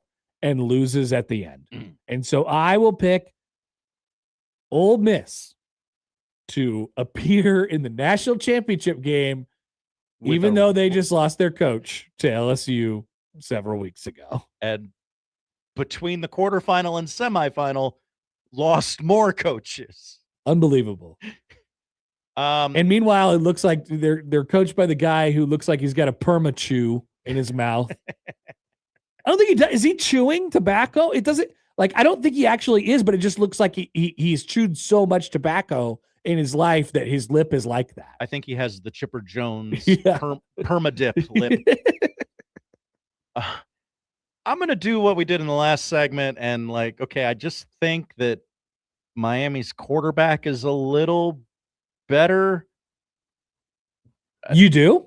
A little bit, just a smidge. I think he is if they stay on schedule. Yeah. I think that this is going to be close at the end, and you're going to have to ask your quarterback to do some things for you. And that's where I trust Mississippi to make the explosive plays. I just think at the end of the game, we're going to be talking about a whole bunch of random, Pittsburgh, Baltimore, that type of thing, that type of stuff. And I just trust Ole Miss in that situation a little bit more. It could end up in Miami just suffocates them and puts them out of their misery. It could end up that way. I also heard an interesting note yesterday from one of the sportsbook people in Vegas. So the Vegas books cannot have Miami win the national championship. Oh, they can't. They can't, because Miami was a hot preseason pick to win the national championship because they got the quarterback, and then got in at, and they're one of the few teams who's still around that was a hot preseason pick to win the national championship. Certainly amongst the teams that are made, with the possible exception of Oregon, people picking, but Miami is a very publicly bet team. And then they got into they were the last team getting into the playoff. Therefore, they went into the playoffs with pretty low odds. They had those teams that they beat, sort of standing in their way, Texas A&M and Ohio State. And so people have sort of been on them at higher odds over the last couple weeks. So they have been at every corner, they have been a routinely bet team. And it would be disadvantageous for the sports books for Miami to win the national championship. I don't know what you guys believe in, but Vegas usually gets their way. They do. That's a good point. Vegas usually gets their way. And they're a favorite tonight. And there's a reason that number is like that.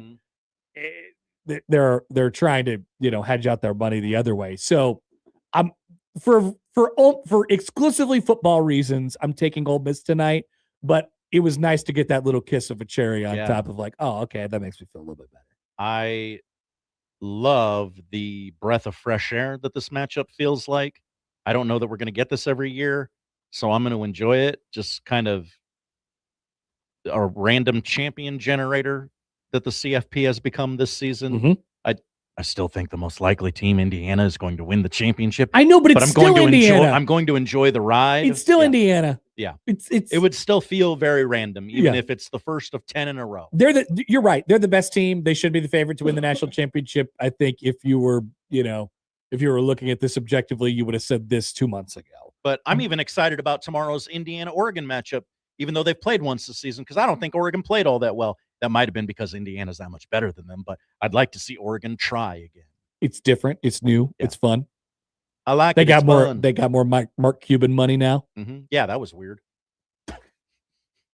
Yeah, I gave him more. Thanks, Mark. Where you been? What's your relationship to the program? I don't have any. He went there. Oh, he did? I believe so. Oh, okay. My bad. He's been a donor for a long time. Oh, okay. Then it does make sense. To Indiana, but he was like, I like to see him win. I'm going to keep making him do that. Yes, he did go there. Wow. The Cubes went to Indiana. Yeah. So give me Ole Miss and those crazy psycho Rebs fans. Oh. They are nuts. Get ready, the greater Phoenix area. Your town is going down tonight. I do like the area around whatever they call that over there with they used to have the Coyotes used to play over there, and then there's the football stadium, and there's that whole area with the outdoors and the restaurants and the shops and stuff like that. That thing's burning to the ground tonight. Sorry. They're gonna be saying, "Are you ready? Hell yeah. Damn right. Hotty toddy, gosh almighty. Who the hell are we? Flim flam bim bam. Ole Miss by damn." That's what they're going to be saying. Bunch of weirdos. I do like every step of the way Ole Miss wins, that it just makes Lane Kiffin look sillier, because you only leave Ole Miss to go to LSU because you don't think you can do it at Ole Miss. He had that baby up and running. Maybe. I don't know if he thinks like that. I don't know. Like, don't get me wrong. If they park the Brinks truck up, it's hard to say no. I get it. But yeah, that's kind of where I'm at. You had that thing up and running. He's just would have stayed. He's a prestige guy too. He likes the prestige. I think he likes the prestige. I get all that. Yeah. I don't think it was because he didn't feel like he could do it at Ole Miss, but it is funnier to say that. Yeah. And to drive a dagger in and say, "Oh yeah, you couldn't, you did." Well, literally your team is about to. Literally. You coached this team. They were your guys. You know all these guys. All of their phone numbers are in your phone. And it is funny how he keeps going on TV because he's a great resource right now because he was literally their coach. Got to plug the program. And they ask him like, "How you feeling?" And he's like, "Oh, I love it. I love these guys. I love that they have this, and I'm so happy for them." I'm like, I'm sure you are, but also you have to be dying inside. He has to be dying inside. ESPN announced that they're bringing back the coaches room for the national championship, where they just put like 3 college football coaches in a room and let them talk during the national championship game. If Ole Miss is in the national championship game, I mean, either way, they're going to ask Lane Kiffin. He's going to way off. You have to get him in that room to talk about Ole Miss during the national championship. He's got to be on there. I've just been sent a screenshot from Lane Kiffin's Instagram story. Hi, Lane Kiffin's Instagram story. He's posting Instagram stories like a heartbroken high school girl. Is he going to post song lyrics on his Facebook page? It says this: "Congratulations to everyone who moved on without the genuine apology or closure you deserved. That's not easy." Why does he get to sit around and cry? He did this to himself. Like I said, he's got to be sad. He's got to be. Seems like it. He's got to be sad. He's a sad boy. Sad boy winter for Lane Kiffin. All right, let's take a break. I got Ole Miss tonight. Screw it. I got Miami. Back after this on 1620 The Zone.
I was able to confirm during the break that I indeed had never seen the Nick Saban VRBO commercial.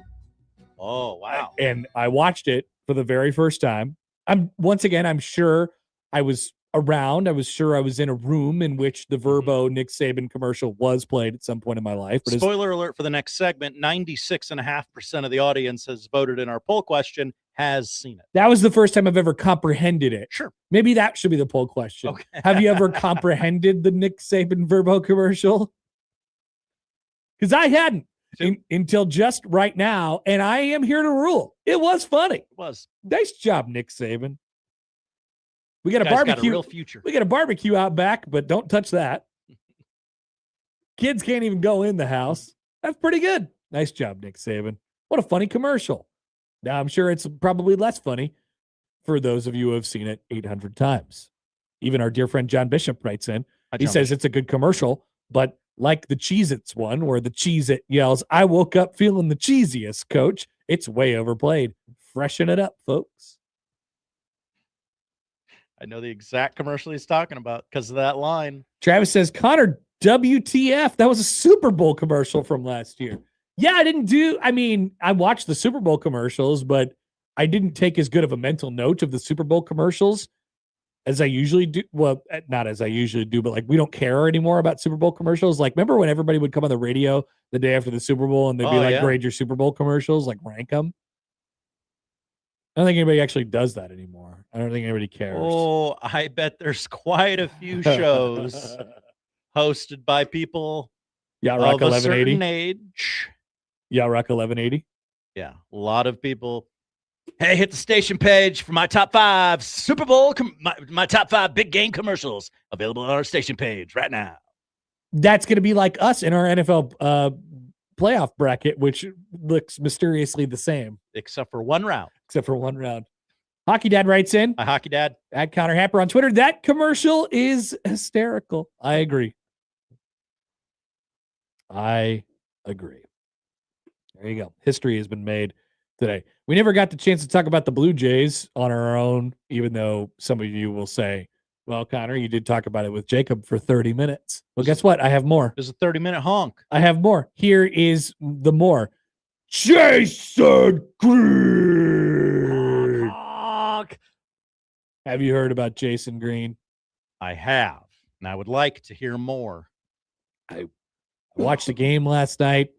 The Blue Jays won at Villanova, and I sort of rubbed my eyes a little bit. You know, what's the Peter Parker meme where he takes off his glasses and he rubs his eyes, and I go, "What is that? Is that a little bit of toughness? Is that a little bit of mental fortitude from this group?" Great analogy. And I thought, great reference. That is interesting because it's right around this time every year.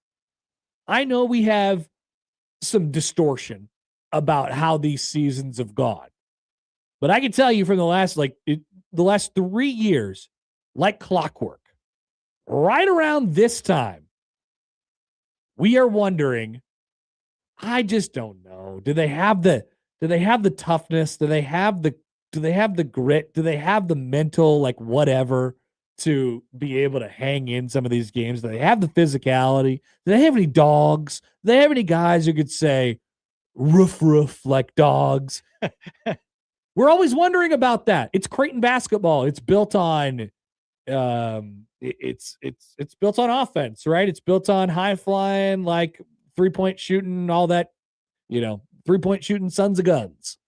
And in order to compete in the conference that they're in, they got to find a little bit of testicular fortitude.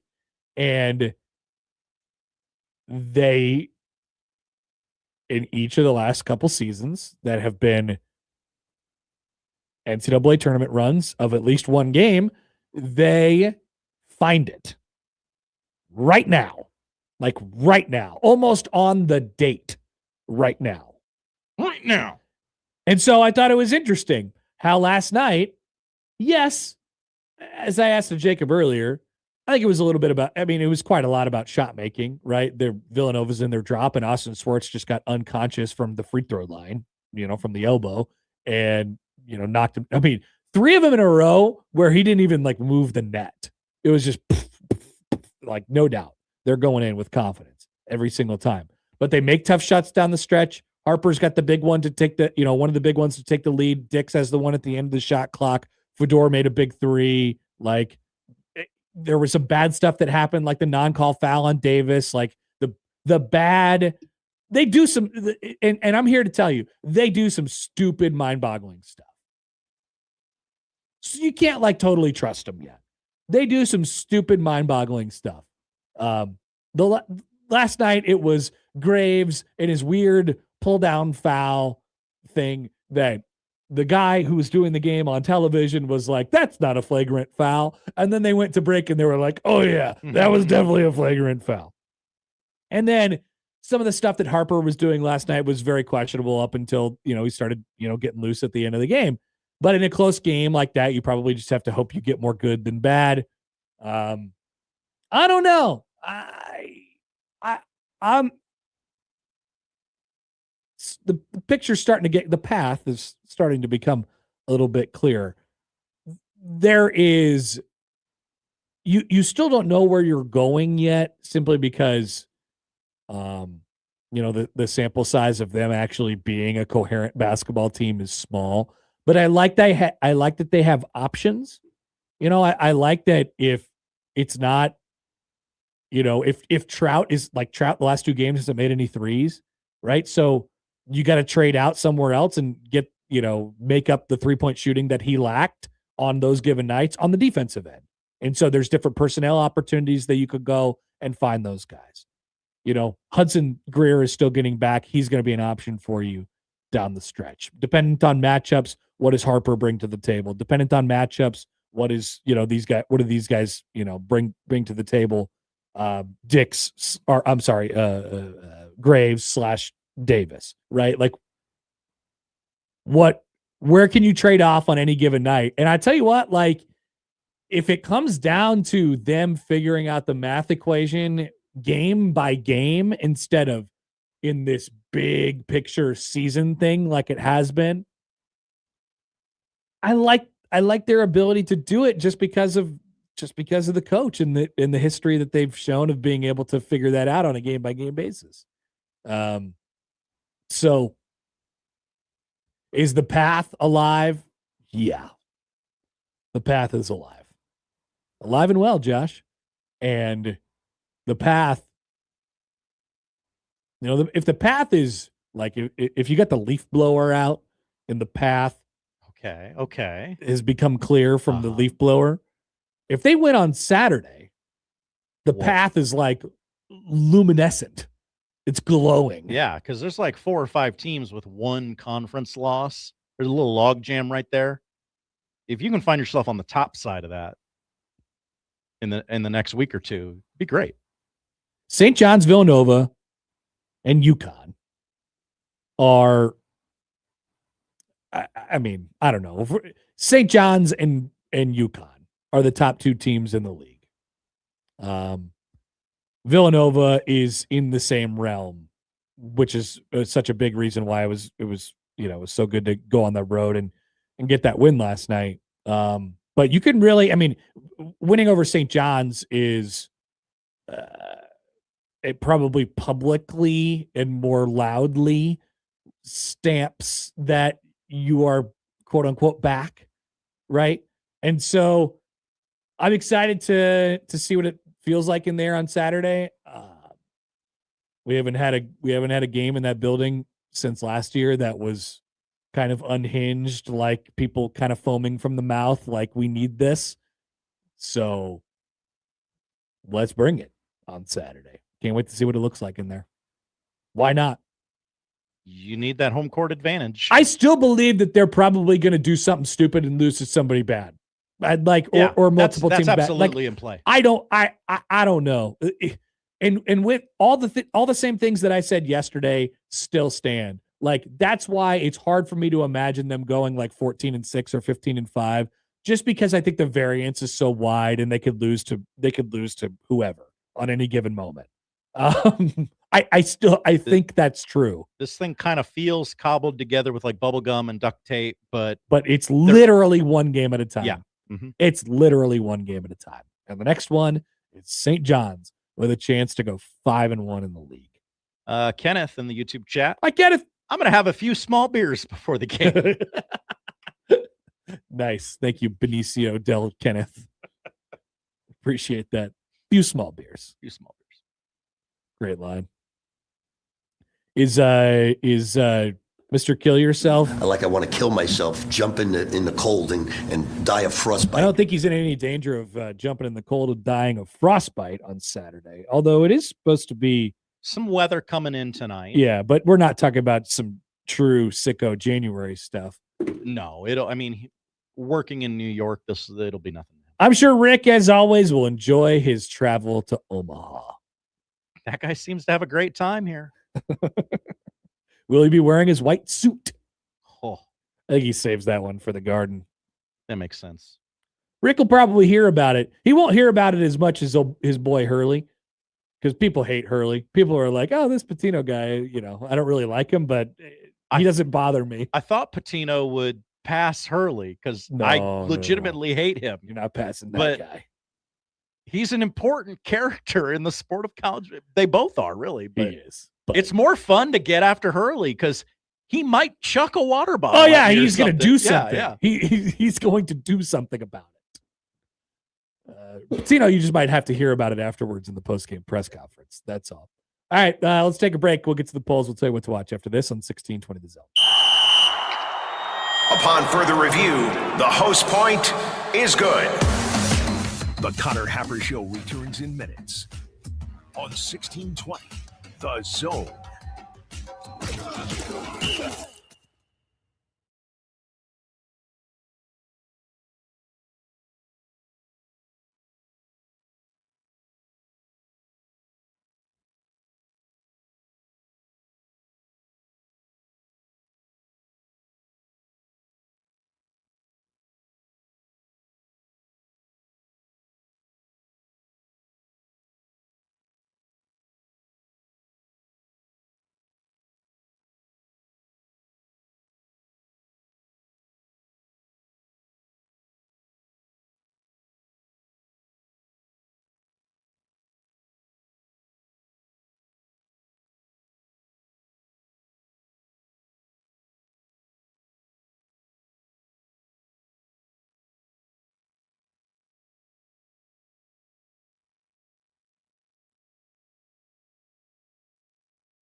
Two polls on Twitter at Happer Show. That's where you can find them. I'm sure they're all awesome today.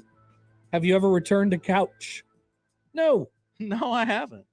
87% also have not returned a couch. Oh, a little higher than I thought. Low sample size. I think we're looking at about probably 3 or 4 people have returned a couch who voted on this or just voted yes. Does anyone call you Mike? No, but somebody calls Matt Mike, and he's not happy about it. But he won't say anything until this year. This is the year. 82% say no. Is the towel too hot at sports clips? Never. No. I will take it at any temperature. 77% say no. Which emoji displays more urgency? Side eyes or police siren? Definitely the siren. It has to be. 79% say police siren. Sure. Are you into watching men drop lots of food into massive pots? I'm not, but I'm passionate about it. You sold me on it. 60% say no. I find that hard to believe. You educated the audience today. Would they do that to Tony? Not a chance. 54% say yes. Have you seen the VRBO commercial where Nick Saban owns a rental property? Of course. I'm going to vote no because that's the spirit of it here. 93% say yes. Ooh. Have you comprehended this Nick Saban commercial for VRBO where he owns a rental property? I have. Oh, definitely no. 60% say yes. That's a big gap between the two. And that's apparently where I lie. Those are the polls, Josh. What are we watching tonight? We're watching the college football playoff semifinal at the VRBO Fiesta Bowl. That's a wordy title for this game. Number 10, Miami against number 6, Ole Miss. Those rankings don't really feel like they matter anymore. 6:30 on ESPN. There's only 27 different ways to watch this game. We'll go through some of them. Field Pass with Pat McAfee on ESPN2. The Skycast on ESPNU. You got the Ole Miss radio call on SEC Network. You got Field Pass with ACC Huddle, which is a television show featuring Jimbo Fisher on ACC Network. And the ESPN app features the Miami radio call, the All 22, and the marching band cam. All right. So no shortage of ways to watch the game tonight. I think I'll probably just watch the game. That seems like most likely for me as well. Men's basketball, Northwestern at number 12, Michigan State, 5:30 on BTN. It's a BTN triple header tonight, followed by Rutgers and number 16, Illinois, and your nightcap, Ohio State, Oregon. North Dakota, takes on Omaha, 6:30 on 1290 Coil. Santa Clara is at number 8, Gonzaga, 10:30 on ESPN2. If after the football game you're still looking for a little more action, the Zags have Can't stop watching football. Women's basketball, Indiana against number 25, Nebraska. Is this true? Number 25? I believe they did stay in the poll. Yes. Okay, 7:00 on Big Ten Plus. And Creighton at Marquette on True TV. But the superior call of that game will be right here on 1620 The Zone at 7:00. I believe 6:53 if you'd like to get technical. No kidding. NBA. And produced by producer Josh Odds. And the action described by Glenn Sisk. Glenn. The man, the myth, the legend. NBA TV has Heat Bulls at 7:00. Hulu has Islanders Predators at 7:00. More professional volleyball on your TVs tonight as the Omaha Supernovas kick off this season of Major League Volleyball against the San Diego Mojo at 7:00 on YouTube. And finally tonight, the season 2 premiere of The Pit on HBO Max. Oh. Langdon's first shift back collides with Robbie's last day before sabbatical. A new attending attempts to make her mark on the ED. Awesome. I don't think it's that ED. I think it stands for something else, but I'm not sure what. Okay. Thank you, Josh. Thank you, Connor. That's what we're watching tonight. That's the show. If you miss anything, 1620thezone.com is where you can find it. Let's do a crossover coming up next.